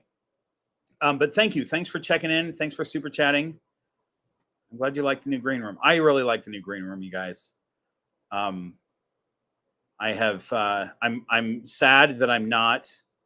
The old green room was right next to Yoli and Lewis, who are two of my closest friends. And but the fact that I'm only a mile away, I've been over there a couple times to say hi and such. So, but I was used to having them right next door.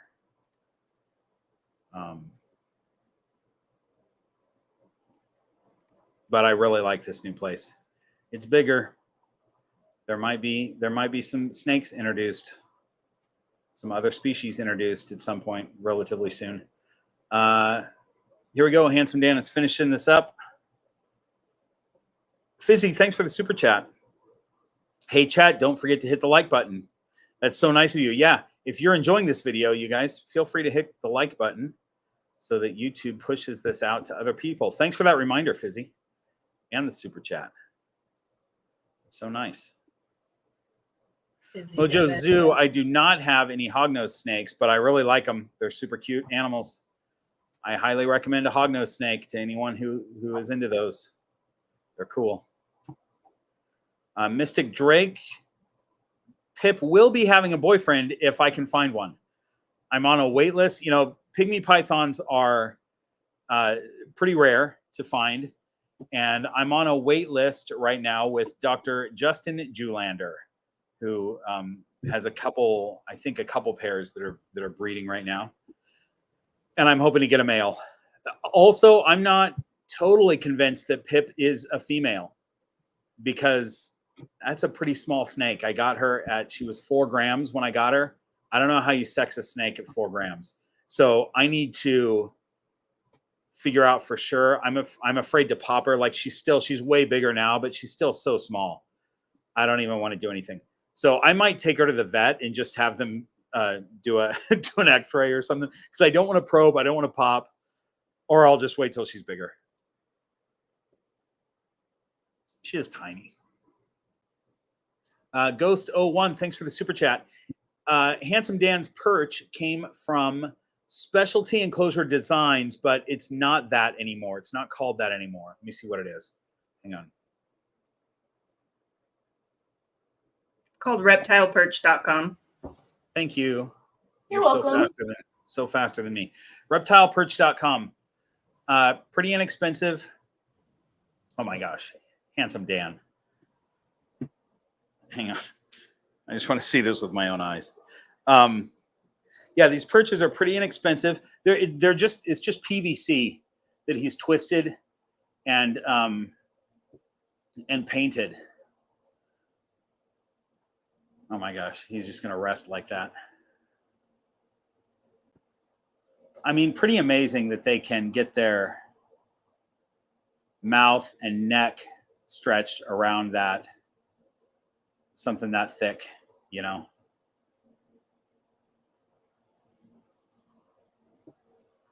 There you go, buddy. That's crazy. Marty, no. Oh, you're a problem child. You're going. Oh, Amy, I'm going to pull you off of here because Okay. your sound is still on. Sorry. Okay. All right. So that's a big meal for Handsome Dan. I would not give him a rat that was that thick, because that's a whole different ball game. That would be a heavier animal.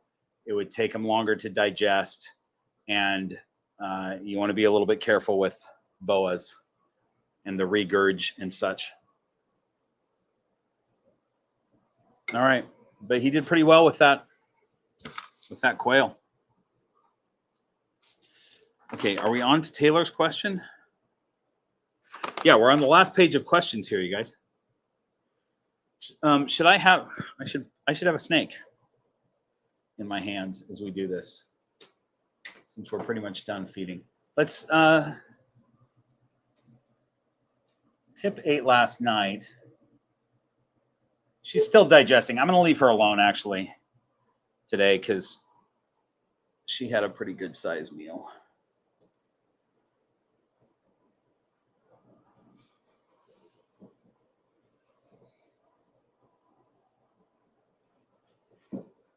Hey, you little mouse eater.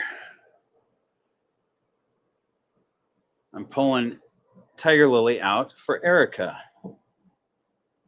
because Erica would probably want to see Tiger Lily, is my guess. Tiger Lily is just a mouse eater right now. In fact, she's going to eat some tonight. We're going to get her back on rats eventually.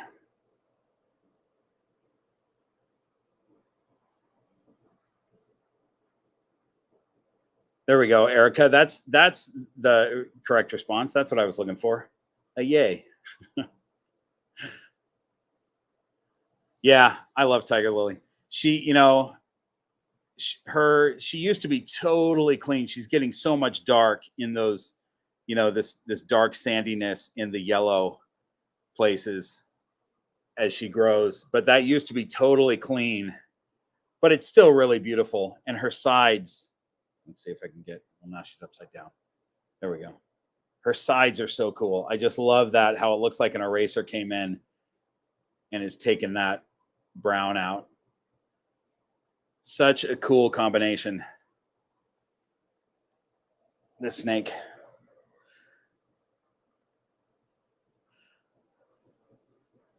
Okay. Tyler's asking, what's my favorite BCI morph that's Boa Imperator morph?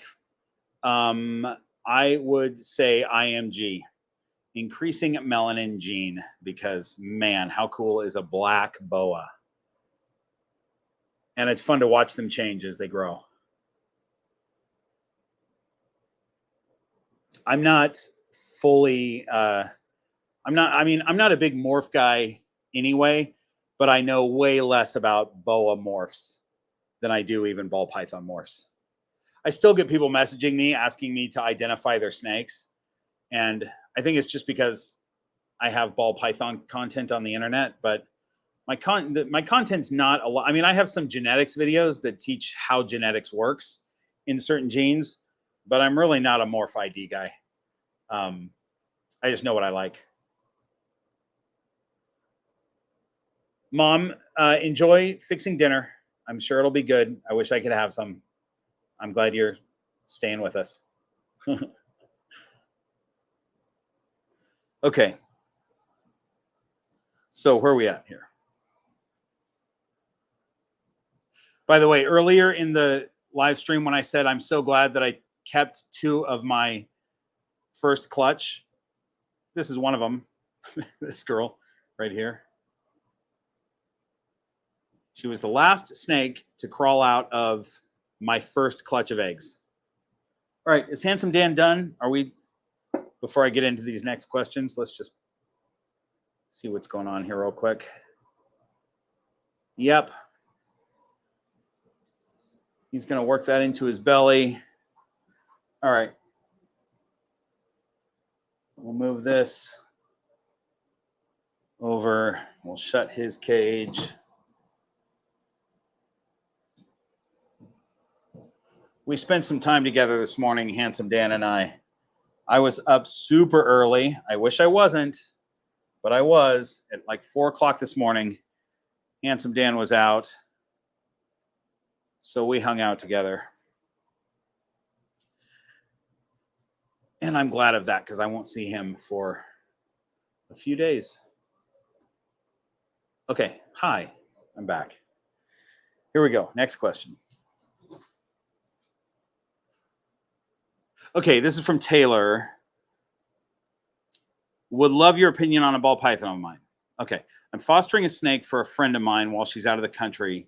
She's got this female from a breeder on Morph Market that was shipped to her. From day one, the snake has been a defensive snake. I thought it was my friend who just didn't socialize her well and work with her, but I've had her for several months, and no matter what I've tried, she still tries to strike at me, even walking by her enclosure, and has bitten me while I handle her. It isn't every time, but 7 out of 10 times she gets nervous and strikes at me. She does not like being handled at all.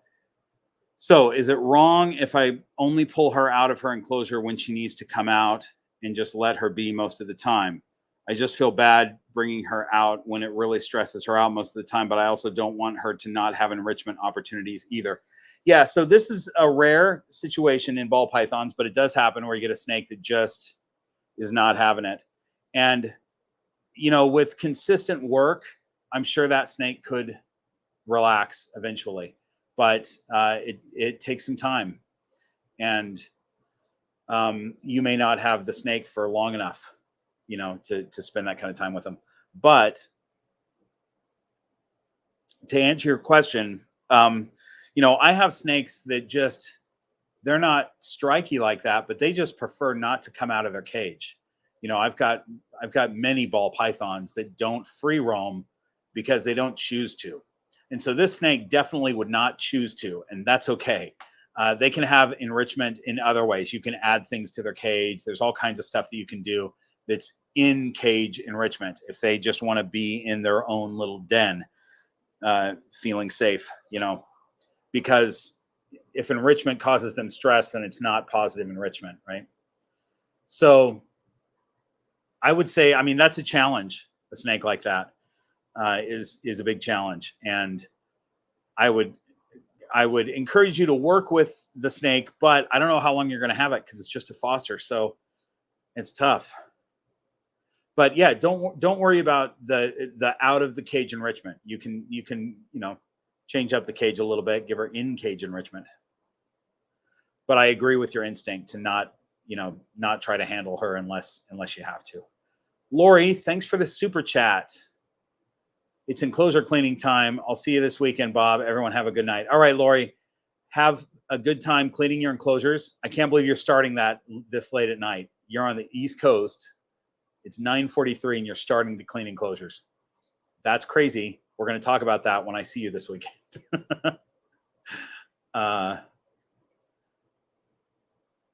Is anybody else going to Animal Con this weekend? Anybody in the chat going to Animal Con? I'm really excited about it. I'm on 2 panels, you guys, that the subject is basically adventuring outdoors, you know, like being an adventurer. And I've been to the jungle a couple times, and I go out into the desert when I can, but I'm not like, I'm on one of the panels with Forrest Galante. What am I even going to say? You know, and even on a panel with Dave Kaufman, what am I going to say? Except that we've been adventuring together. But, you know, these are guys who have spent their life traveling all over the world. You know, Forrest Galante has discovered new species and found species that we thought were extinct, you know, and he's found them to be not extinct. I don't know when I'm going to contribute to those panels, but we'll see. I might be able to throw out a joke or two and make people laugh. But I'm excited to be on whatever panels they want me to be on. And I'm excited to, I'm moderating a panel of mammal keepers, people who have different types of mammals and whatever. That'll be fun to moderate. And I'm excited to go. It's going to be fun.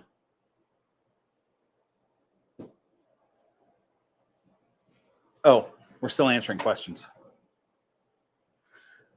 Betsy says, after a lot of reading, I decided to get a Tarahumara mountain boa. Good choice. Instead of a ball python. In your experience, what are the main differences in caring for boas versus ball pythons? I guess you covered most of this in the Boa Care Guide, which I just watched for the 3rd time. Oh, good. I'm glad you're rewatching the videos. But if there's anything you'd like to add, that would be great. Say hi and thank you to Handsome Dan for his assistance. Yeah, I mean, I can add something specific to the boa that you're getting. A Tarahumara boa is a dwarf boa. They're really, you know, they'll get about the same size or not even as big as a large ball python. They're pretty small boas. And so they don't need a giant enclosure like some red tails would need, or some of the bigger boa imperators. That the Tarahumara boa is a boa sigma, which is, I'm telling other people that. I'm sure you knew this already because you're getting one, but boa sigma is a new species delineation. They delineated that's not the right word for it, you guys, but it's they've separated the species out. It used to be part of the boa imperator. I'm giving Tiger Lily the option of going back, and she's taking it. Anyway, boa sigma now is what that species is. And yeah, they are smaller, which is different than most of the boas that we're talking about. And they also are not a tropical, you know, they live in the mountains of Mexico. And so that's a more temperate climate, and they can take cooler temps. So that doesn't mean to not give them a hot spot, but they can handle a kind of a wider range than a lot of other tropical snakes would handle. Sorry, Tiger Lily was distracting me. What else about those? Those are really cool. I would like to have one. The crawl key is another one that's a smaller boa. Really cool. They're also dark. Those Tarahumaras are dark, and I love that. I love a dark boa. Cool. Congrats on that. Put pictures in the Discord if you're on Discord, because we want to see that snake when you get it.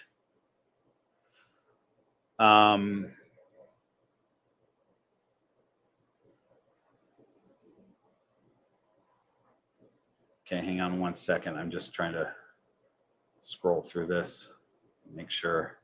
All right. We're almost to the end of these questions, you guys.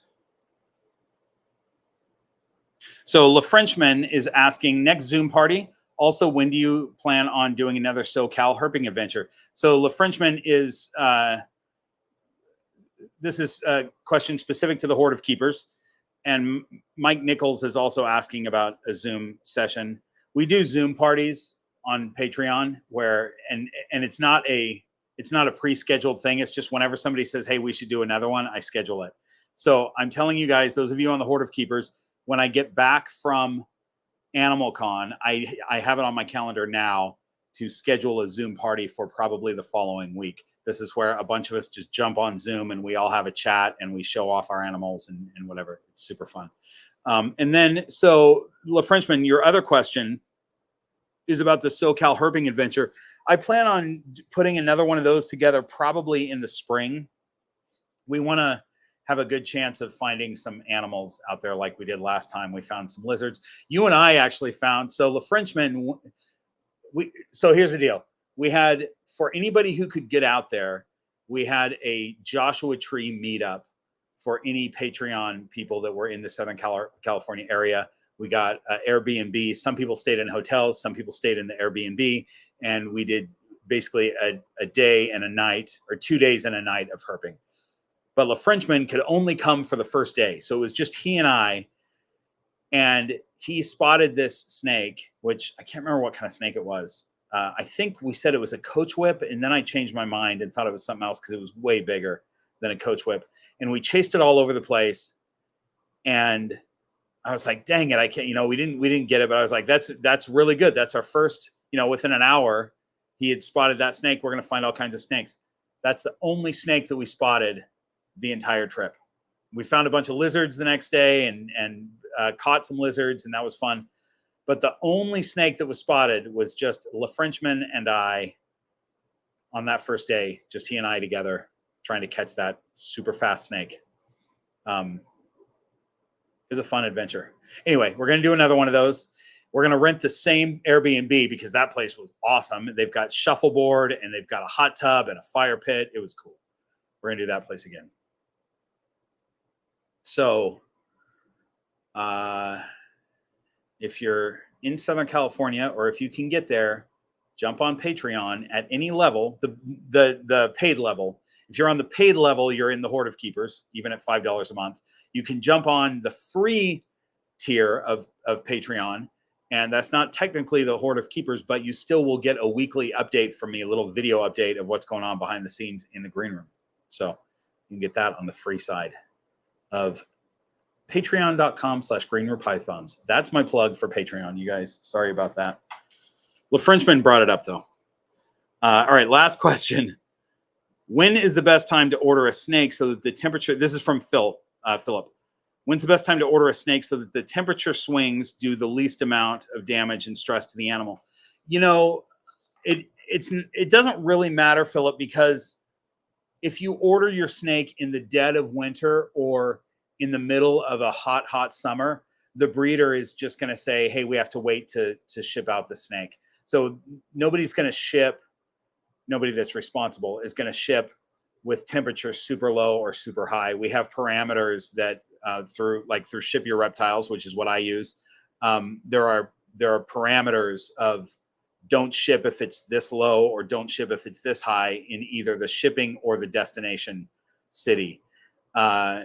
So regardless of what time of year you purchase your snake, you may have to wait a little bit for it to be shipped, but it'll be shipped safely. And, if it's cold out, we put heat packs in there for the comfort of the animal. And if it's warm out, we don't put heat packs. And we have them in an insulated box, so it's still comfortable for them. So that's that. That is the last question. Let me just see. So Amy was asking to see Dolly B new baby snakes. Oh, yeah. So Amy, the new baby snake is not even a thing that has been announced on YouTube yet, but there's a video. Hang on. Hi. Hello. Look at you with a couple of snakes. Those are two snakes that I produced. Yep. One of the, why do I even have this? Hang on. This is how bad I am at doing videos, you guys. We haven't needed that camera in so long, but it's just been sitting there on screen for you. Sorry about that. Ow. So that little banana boy is your sister's snake. Yep. Oh, where's your face? You have the cutest face. That's a really, really cute snake. So the new snake that you're asking to see, Amy, there's a video coming out on Monday that showcases that snake for those of you who are not in the Horde of Keepers and don't know about that snake. So you're going to find out about that snake on Monday. But we can do, hang on. Okay. Let's see how little B is doing. Also, you have a super chat. Oh, I do. Okay. I'm going to pull you off so I can show off B here. And then I'll look at that super chat. Hey, little one, do you still have some stuck shed? Maybe. Looks like it. Brady, I see your super chat. Hang on. So here's B. Hang on. The camera will focus in a minute. Or maybe it won't. What is going on here? So B's doing all right. She, you know, I assist feed her. She does not like to be assist fed. I mean, no snake likes to be assist fed. Sometimes she closes her mouth, wraps, and eats, no problem.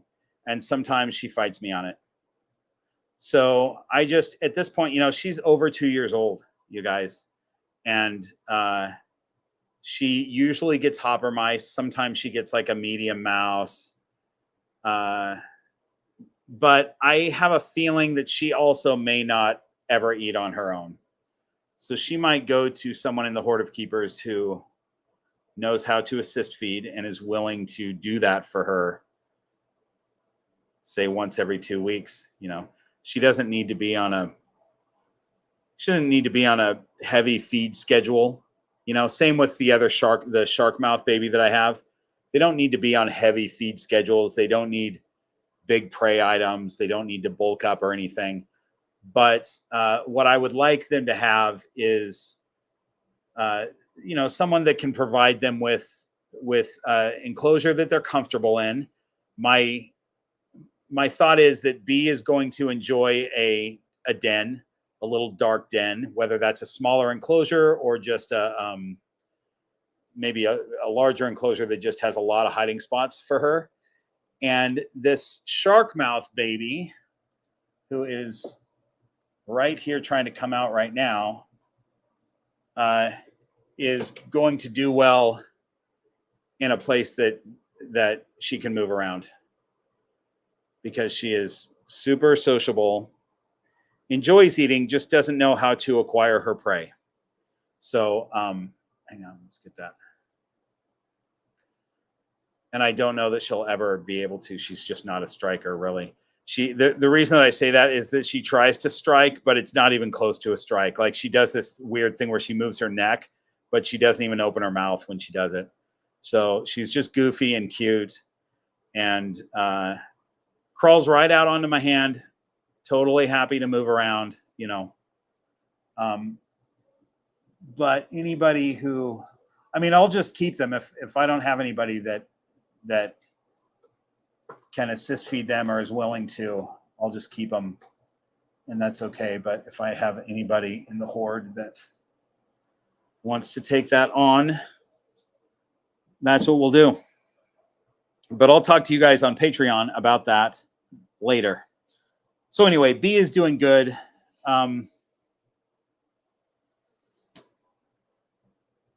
They're both sweet snakes. And it's a bummer that they both have little facial issues that in the wild would make it so that they couldn't survive at all, you know.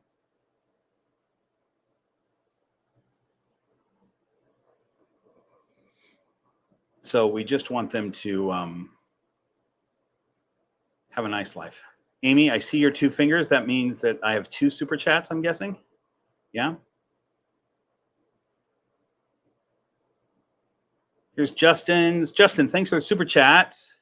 It would be interesting to hear from a casual explorer next to the professional ones. You'll do great on the panel. Oh, thanks. I appreciate that.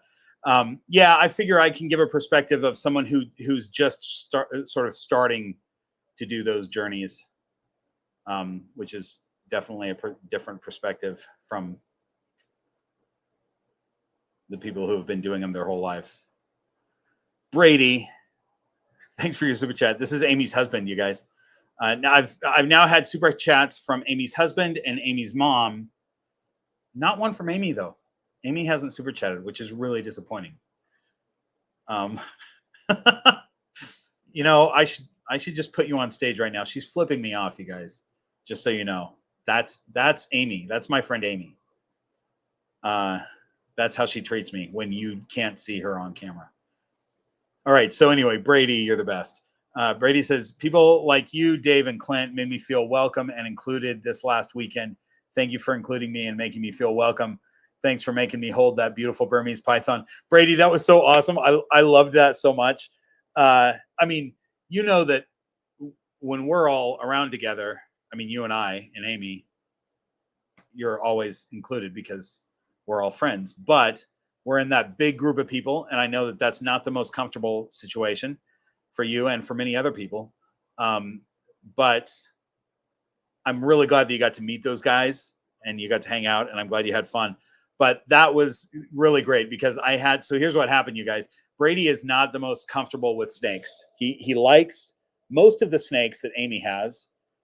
Still is a little standoffish with the false water cobra, which is understandable. But he's warming up to the ball pythons, but just not a snake guy in general. And I had Clint has a Burmese python that's not huge, but pretty freaking big, but not full grown yet. But still a big neck snake.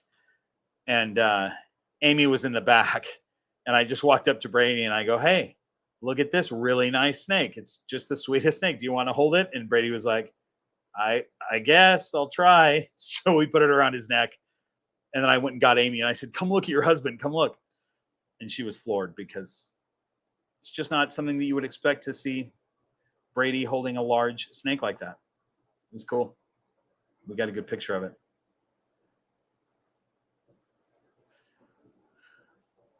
Okay.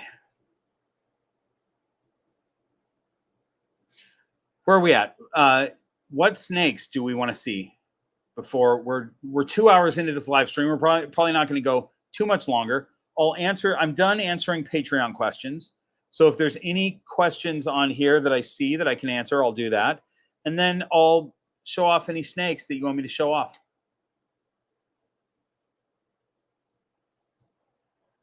So put them in the chat if you have any particular ones that you want to see. Danielle wants to see the inspector.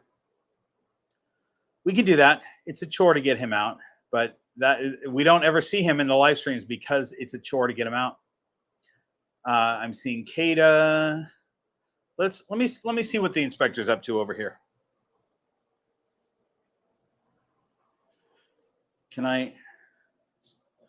I might be able to get this camera on this thing. No guarantees. I don't know how much it's going to reach.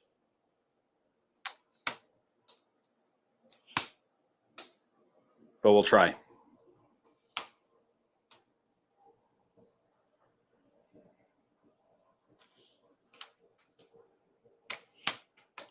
Talk amongst yourselves. You guys know what to do.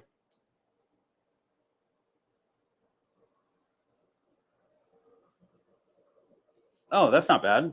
Look at this.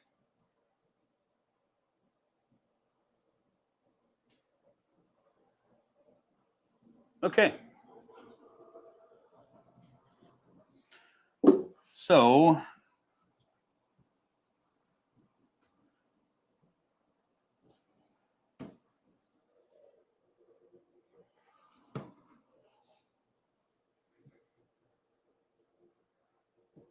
let's make sure he's not in his, yeah.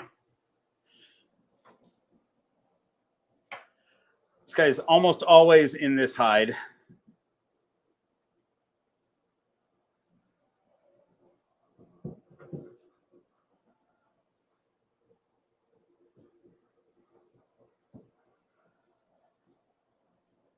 This is why it's a chore. It's a little messy. Got to pull these hides up from the ground. Hey, pal, let's see if you got your shed off. So I've had a couple snakes that have had really bad sheds that never have bad sheds. And the inspector is one that I don't think I remember him ever having a bad shed. And the other day he just had a blow up of a shed. And then who else? Lucille had a bad shed. And their humidity has been good, but it makes me wonder if that's from the stress of moving. You know, it's possible. Hang on, I'm going to put this back before I get back in front of the camera. You know, we haven't seen much as far as stress. They've all been eating just fine, and I haven't seen many signs of stress, but it's possible that a bad shed could be the result of a little bit of stress from the move. And the fact that I've had 2 snakes that never have bad sheds, and they both did, that kind of tells me that that might be the issue. This bioactive is almost never dry. Like the lowest humidity it gets is like 50%. So his humidity is always good. And Lucille's, as far as I can remember, she never got very dry. And I gave her extra humidity when she went into shed, and she just blew up all over the place. So here's the inspector. We got a lot of his shed off the other day, and then I just put him back, hoping that he would get the rest off himself. And it looks like he hasn't worked on it much. It's kind of on his neck and his head. He got his eye caps off, but the back of his head and his neck, which is what he doesn't want me to mess with, and that's why I stopped, because I didn't want to stress him out too much. I figure that it's not that big of a deal. I could put him in a wet towel, and maybe I'll do that tomorrow since he hasn't gotten it off himself. But he's kind of letting me work on it here. Anyway, here's the inspector, you guys.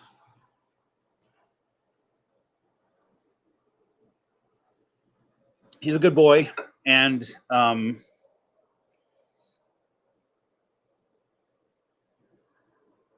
I think of all my snakes, he likes me the least. But I like him a lot, so it's okay. We don't have reptiles because they love us back. That's not the reason that we keep these animals.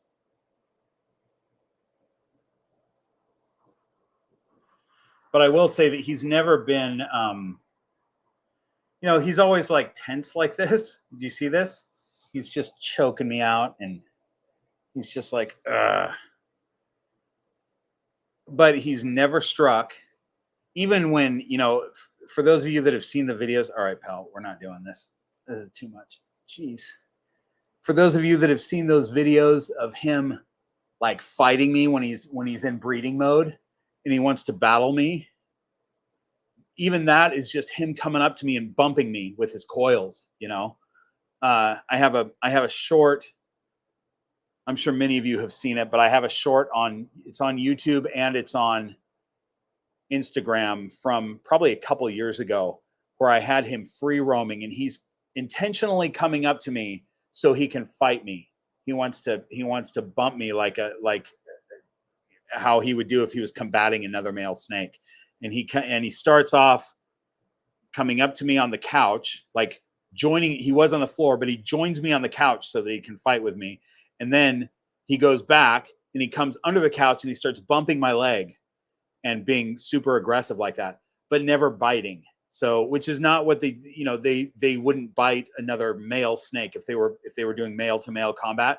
They don't bite. They just battle their necks back and forth. And so I've got a video of him doing that with me. It's actually pretty cute, like what he's trying to do, but he's serious about it. But still, never a biter, which is cool. It's one thing that I like about ball pythons. They rarely bite.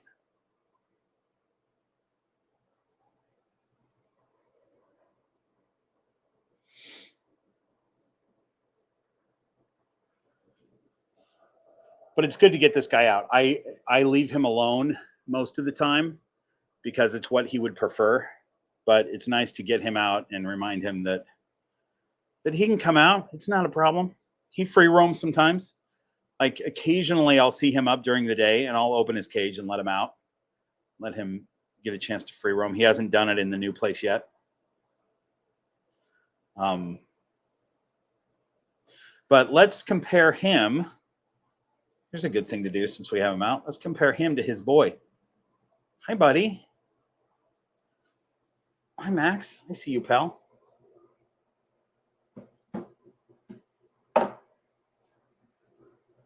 You're okay, bud.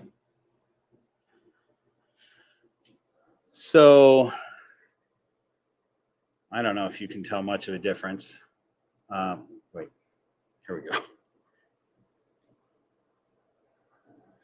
So Max is, the inspector is Super Enchy Orange Dream. We thought he was Super Orange Dream, but I think he's just Orange Dream. Firefly Banana, obviously. Banana, Super Enchy, Orange Dream, Firefly. And that's the inspector. And so this boy is Orange Dream, Enchy, Fire without pastel. Firefly is fire and pastel together. We call that a firefly. So he's fire without pastel, and he's het for pied because his mom is Lucille. And Amy is holding his brother or sister? Brother. That is a firefly, I think. Yes. Mm-hmm. So that one, and it's kind of a guess on that, you guys, on fire and pastel. But Amy, can you show the head stamp? Oh, that was a good shot until he moved his head. Hey. So they're very close genetically. But I believe that one has pastel, and that was going to be my holdback because that snake that Amy's holding was the best looking one in the clutch, in my opinion. But I didn't keep him because I didn't want to have pastel in the mix for this snake because I've already got it with the inspector. So I held back this guy, and I held him back because he came out of the egg looking the exact same color as a strawberry starburst. He didn't look yellow at all. He was just pink. Yep. And I was like, we got to see what this guy's going to do, like how he's going to color up. And he's colored up really nicely. He's a handsome boy. He's super handsome. Yeah. And they look, I mean, to me on camera right now, these two look exactly the same, but they really don't in person. I was laughing, Bob, when you were saying that the inspector was choking you out. I was literally going, "Boo boo, get off of my neck." They were both choking us out. Yeah, that's what they do. Anyway, this was a cool clutch. It's a fun one. Yeah. All right. Bye, Amy. Bye, guys. There we go. And then this can go. Okay. Cool. All right.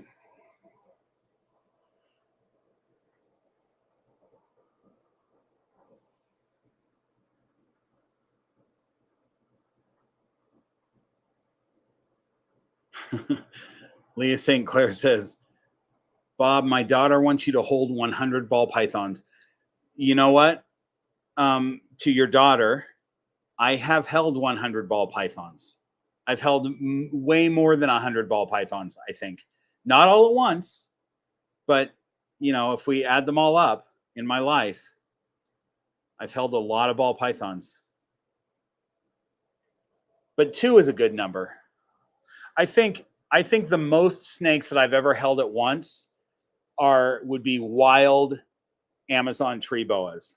Not emerald tree boas, but Amazon tree boas, the angry shoelaces, because Amy Benzie, who I went to the Amazon jungle with twice, Amy Bentley, people get these two confused a lot. Amy Bentley, who is on the live stream with me right now, came with me the second time, but Amy Benzie is the one who organizes the trips. And Amy is all about getting as many snakes as you can and holding them at once. So I'm not as into that, but I did try it on our first trip. We had all these Amazon tree boas. I think we had to have had close to 20.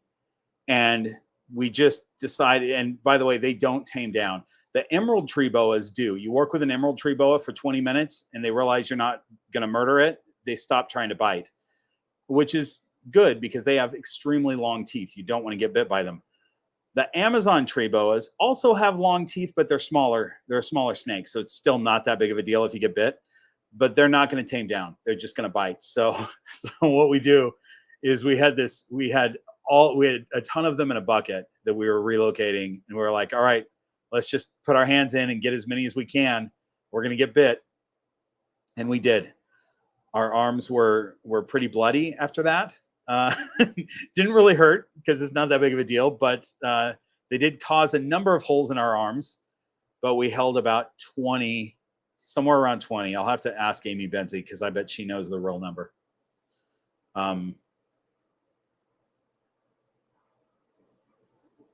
Amy Benzie at Happy Basins, who has a brand new emerald tree boa. Her female gave birth to a clutch of almost all stillborns and one baby that survived. So that little lucky baby is super cute. Little red baby that's going to turn green in about 8 months. Matthew, you're watching in China? Oh my gosh. Unfortunately, no pythons boas available for keeping here, but I love your videos. Thank you so much. Oh my gosh, Matthew, thanks for that. I'm glad you enjoy the videos. So in China, is it just that they're not available, or is it not legal to keep snakes, or is it just not a thing that people would keep snakes?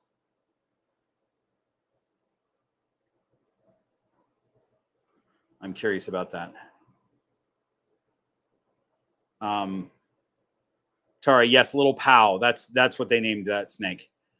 I think that baby snake has a longer name probably, but maybe the shorter version is Pow, P-A-O.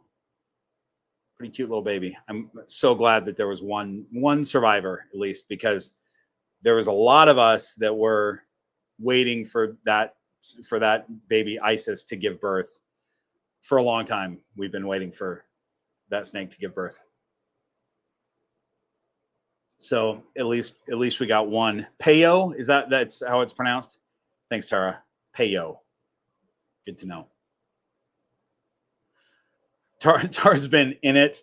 She's been watching all the live, like there was a live camera on ISIS for like 2 weeks or whatever. Tara was on there all the time. I checked in like once a day for a minute or two just to see if she was giving birth yet. And Tara was always in there. Bonkers boas. I love the Mad Hogs. Those are so cool. I had fun feeding them at Snake Discovery. I have a video that I came out with recently from Snake Discovery where I got to feed the Mad Hogs, and they're cool, man. I really like them. Hognose snakes are awesome. Yes, Robert, I absolutely do think that a Mexican black king snake would be a good pet snake. They are incredible. They're, for anybody who really wants an indigo snake, but an indigo is maybe too big or too expensive because they're really pricey, a Mexican black king snake is basically a smaller indigo, and they're incredible. Yeah, it's a great choice. I don't, I'm a Python guy, but I'm all about not necessarily selling pythons because there's so many amazing snakes. I did a video. It's going to come out at some point. I don't know when, but it'll come out. But I did this video at a breeding facility where they have a lot of Pituophis, which is pine snakes, gopher snakes, bull snakes. And they wanted me to, oh, Amy, I see your finger. Hold on 1 second. No, she's not flipping me off this time, you guys. She's telling me that I missed a super chat.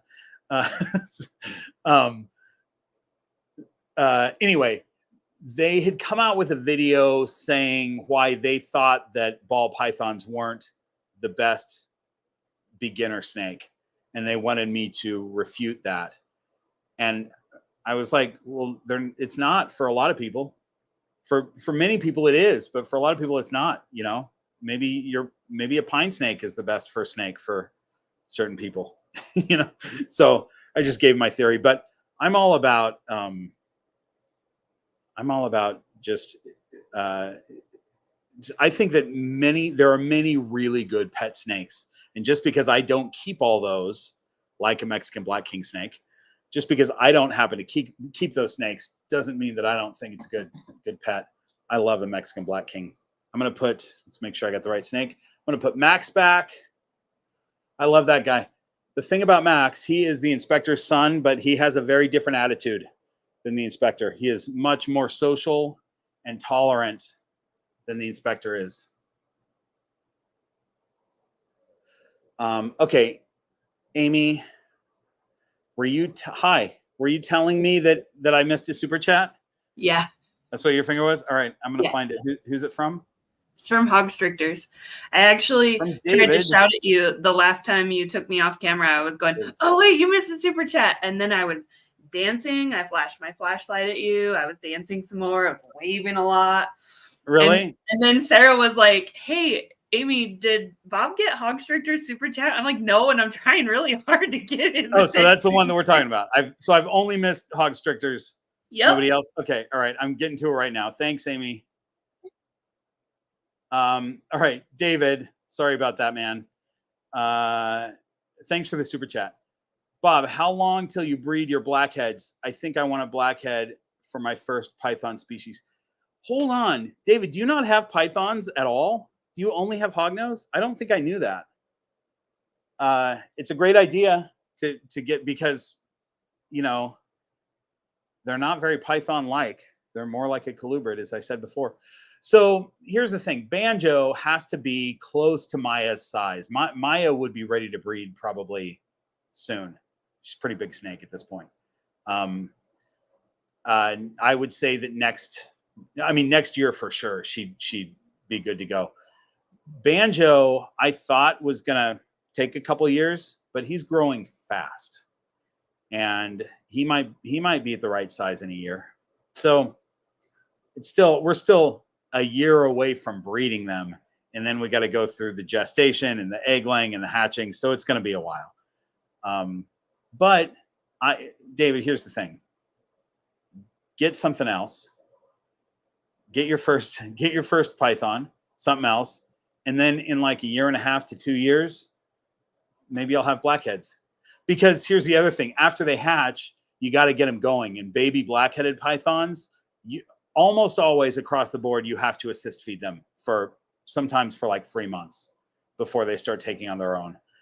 This is why there's not many. This is why they're more expensive, and there's not many available as much, because they are difficult to get started.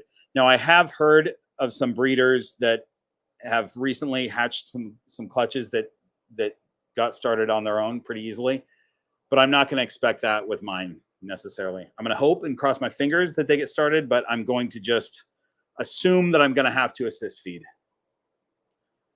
So that's the thing. Once they're hatched, they're not ready to go to a new home for a while. So anyway, I like that idea to go with a black-headed python as your first.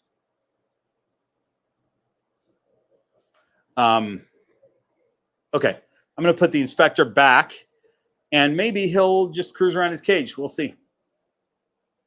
I've got some really big plants in here right now that he has not destroyed, which I'm really thankful of. You know, if you just take random videos from the past couple of years, you'll see times where this cage is really sparse and doesn't have much going on because plants have died, and then times that I've replanted it or whatever. This last planting was a good planting, and the do you want to roam, pal? I'll let you if you want to. The plants have done well, although he's right now trampling one that I'd rather he didn't. Oh, buddy, come on.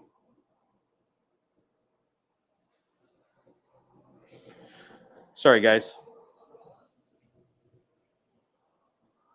Give me just one moment. Can I just set you up? Look at this. This is going to be so much better if I set you on the floor. Go for it. There you go. Go see the new place. Enjoy yourself. Find some hides. I've got hides scattered all over. Some black box hides. And I'll tell you, Lydia Dietz, who has been free roaming almost every day that I'm home. When I'm not out of town, I wake up in the morning and she's ready to get out of her tub. She kind of does. She goes in cycles where she'll free roam every day. And then all of a sudden she just wants to be in her tub for months. But right now she's roaming, and she knows the house better than any other snake. I think, at least the floor level snakes, the ball pythons. She knows exactly where the hides are that she likes. There are certain hides that she tries out and comes right back out of, and some that she spends time in, and she makes a beeline for the ones that she likes. They are so smart. Once they figure out, you know, the thing is, I watch my snakes do this. I watch them come out of their cage and go to the place that they want to be. And sometimes I have to pick them up and move them somewhere, you know, like they're getting into trouble or something like that, or getting into a spot that I don't necessarily want them to be in. And I have to pick them up and move them. And what that does is it interrupts their, you know, like I don't think that from the time that I pick them up and put them back in their cage or put them somewhere else, I don't think they understand where they went in the room. But if they do it themselves, they can map the room really well. So I try not to interrupt that process for them, because I want them to understand where they're going. And it would be great if they knew where their cage was again. And these snakes, I'm really trying to get, or actually these ones right here, these three, Echo, Stella, and Maya, who free roam a lot. I would love for them to understand where their cage is from the outside. So anyway, that's that. All right, so we got the inspector on the ground for the first time since we moved. He hasn't been out. He is cautiously checking out new stuff. It's good for his brain. Okay, guys, we're 2.5 hours into this. I think we're going to end it soon. Is there any, before we end it, is there any, oh my gosh. Hold on. Amy has Indy in her lap. Indy. There's Pop. Oh my goodness. Oh, wait. Do you think, oh, shoot. This is Indy. This is one of my favorite dogs in the world, you guys. Indy is the loveliest pup. And whenever I go over to Amy and Brady's house, Indy follows me around, sits in my lap, just wants love the whole time. I love that dog. And Corbin too. She has another one that looks almost just like Indy. And Corbin is a delightful dog too, but Corbin does not crave the attention that Indy does all the time. But they're both, I love those dogs. What a sweet pup. All right. Bye, Amy and Indy. Bye. It's good to see that dog. That's so Amy and Brady are saints for caring for that dog, because Indy is a problem. He is medically a problem. Yeah, he's medically a problem. There's all kinds of stuff gone wrong with Indy, unfortunately, but he's such a good boy. Okay, Erica, I like this idea. We can bring Banjo out. I think you guys are going to be surprised at the size of Banjo. Keith will do this too. Any of the big mama snakes fancy coming out? Probably. Damara has been, this is weird. Damara, excuse me. Hi, mama. Well, you're in shed now. Okay. So Damara is, I'm not going to pull her out. She's been soaking in her water dish for like 2 weeks straight. And this is not, I mean, she does it when she's building follicles, but I don't think she's building follicles. There's nothing wrong with her. It's not mites or anything like that. She is in shed now, so that kind of makes sense. But she's just been doing that.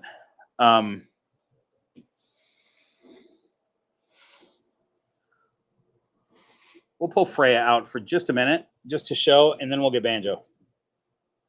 Because I don't think you guys have seen Freya for a while. This is Tiger Lily's mom. There's Freya. Freya is such a great example of calico. She is technically Orange Dream also, although you would never know it by looking at her. But she makes really beautiful Orange Dream babies. And she's also Extreme Gene, which I still don't understand what that gene is. It's a very subtle. It's an ironically named morph. But man, I love this calico. And Dolly got a nice, hang on. Ugh. Hey, Mama, can you be right here so we can show off Dolly for a second? So Tiger Lily's sister, my other snake from the first clutch in the green room. I don't think I want to pull her out of her box, but she got a really nice calico from her mom also. You know, calico is one of those that just because the mom has a really nice expression of calico doesn't mean that every baby that she gives calico to is going to be this quality. It might still be a low expression, you know. But Dolly got a high expression, and Tiger Lily got a high expression of calico, which is cool. Okay, Mama. You know what? If the inspector wasn't out free roaming right now, this would be a good time for you to do it since you're awake, but we're not going to do that, I don't think.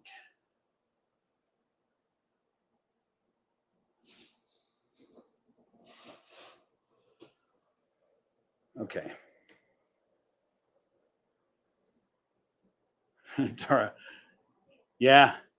Naomi's mom. That's right. She's a lot of people have babies from Freya. We've had several clutches from her. She got last year off. She maternally incubated her last clutch, and so I gave her last year off, and she'll be ready to breed next year. I wanted to, you know, I gave her last year off because when a snake maternally incubates, they sit for 2 months on their eggs not eating, and they already haven't eaten for 3 months. So it just doesn't give them enough time to get back up to weight. But she did get back up to weight. I could have bred her again, but I also don't, I'm not into breeding females year after year after year. You know, I think it's good to give them a year off. I think 3 years in a row is probably fine, you know, but these snakes that just breed and breed and breed, I think I have a feeling that it shortens their life. And they do that in the wild, you know, like they would, if they have their choice in the wild, they're going to breed every single year and produce a clutch every year because that is their main focus. But if you want your animal to live longer, I think that giving them a year off to relax occasionally is the thing. Okay.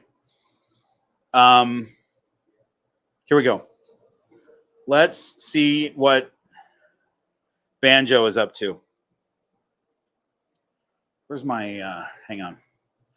So Banjo, last time I saw Banjo, he ate a couple days ago. Last time I saw him, he was crazy.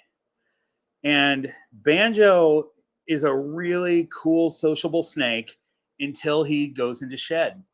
And when he's in shed, he gets super defensive and leaps and bluff strikes and whatever. So last time I saw him, he was kind of doing that, but he wasn't in shed. And I don't think he's in shed, but there was something that made him crazy. So I'm going to try and pull him out. In fact, we'll set the camera up on him because just in case he's crazy again, I think you guys should see it. He just, you know, even though he's getting bigger, he's still a little snake, and he knows that he's not. He's got to make a big show of it if he's not feeling comfortable. I still have never been bit by him, and he's never confused me with food. Maya, the other black-headed python, has never been defensive or shown a defensive bone in her body, but she has bit me a number of times as a food response bite. So just, you know, different personalities with these guys. Maya, though, is big now, and she's, I think she's a large, confident snake. I don't think that she's concerned that anything's out to get her. But I think Banjo is concerned about that. So, all right. Okay, let's see if we can find this boy.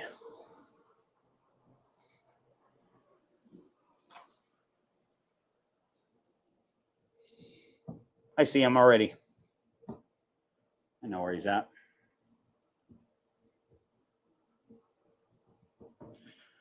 Now, if I'm wrong about this shed thing and he is in shed, then he's going to be a little bit nuts. I think he's all right. Hi there, young man. You're okay. Oh, you're okay. Come here. Come here. You're just like a lasso. Let's see you. Oh, yeah, he is in shed. But he's actually doing all right. Okay. He jumped a little bit, which he usually does. If I wake him up, he'll get startled a little bit. But once he realizes it's me, he relaxes.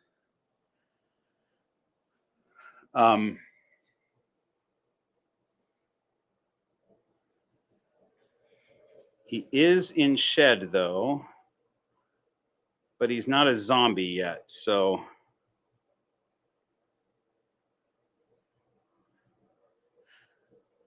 But for those of you who saw him when I first got him, let's just have a gander at the length of this guy at this point. I mean, look at this. You know, I still consider him a small snake because he's skinny, right? You know, these are long, thin snakes. But come on, that's a, you know, what is it? I can't tell. 2.5, 3 foot snake. I mean, he really has packed it on. He's going to be a big boy. He's a Western, and I think the Westerns are the bigger ones, if I remember right. So he may end up being, even though he's a male, he might end up being bigger than Maya. If I can get this to focus on him. There we go. But even in shed, what a handsome boy, right?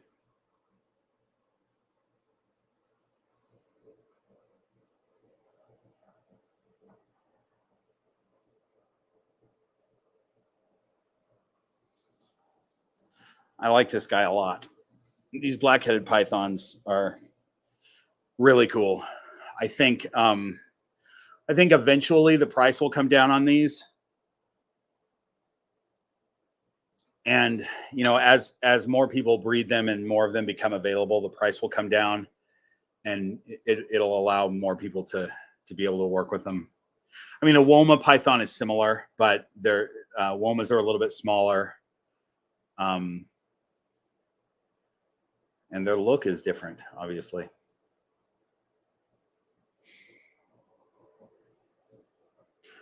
But I'm excited to produce these guys. I just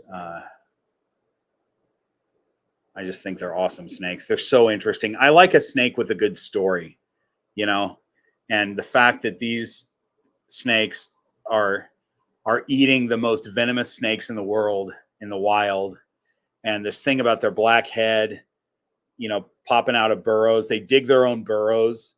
Only python in the world that digs their own burrows. These and Womas, you know, the Aspidites are the only pythons in the world that dig their own burrows with their little shovel faces. And then when they want to come out during the day to hunt, they don't always hunt during the day, but when they do, they'll pop their black head out and use that as a solar panel to heat the rest of their body, get their brain working. It's just cool. It's so interesting. And that's the other thing is they sometimes they're nocturnal and sometimes they're diurnal. It depends on the weather and what the prey are doing. If there's more prey out at night, they'll hunt at night. So there's certain seasons where they are a nocturnal animal, and then during the other seasons, they're out during the day.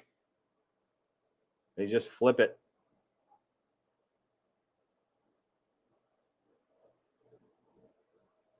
Such a cool snake. All right, I don't want him out too long because he is in shed. I didn't think he was, but as I often am, I was wrong about that. There you go, buddy. Thanks for hanging out.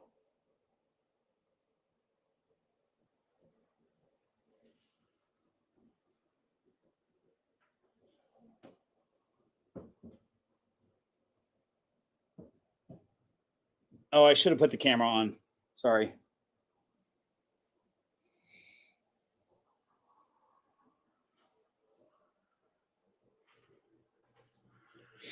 Oh, there he is in his cage. He's going to go find a hide.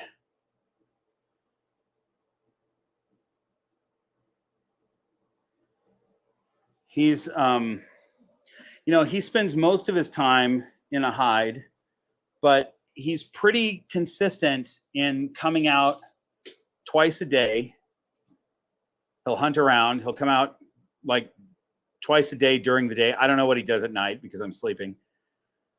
But during the day, it's usually twice. And he hunts around for a while, and then he goes back and sleeps some more. So there he goes into that same hide that he was in. And that's where he's going to spend his time in shed. We were talking earlier in the live stream about the differences between a black-headed python and a reticulated python. The thing about the blackhead, you know, he's on aspen, dry aspen right now, and I'm not giving him any extra moisture during shed. He's like, I don't know what his humidity is, and I don't care. It doesn't matter. He'll have a perfect shed. It'll be fine. So that's a difference. They're just they live in dry areas. So that's that. All right, you guys. That's 2 hours and 41 minutes. I think we're good. I'm just looking to make sure that there aren't any questions that I missed. I don't think so. I think those of you who have been with me this whole time are probably ready to go. So thanks for being with me. Amy, thank you. Yep, you're welcome. Whoops, sorry, dang it. I'm trying to remove this one. Hang on. Hi, Amy. There we go. Hi. There we go. Thanks for your help. Any parting words? No. Hey, thanks for showing off all those snakes. That was fun to see your little false water cobra and all those ball pythons you have. All right. Bye, Amy. I'm pulling you off. Bye. Oh, so shoot. I said it I pulled her off mid-sentence. Sorry, you guys. She was saying goodnight, friends. I already know what she was saying. Okay. Good night, everybody. Thanks for joining me. I'll see you next time.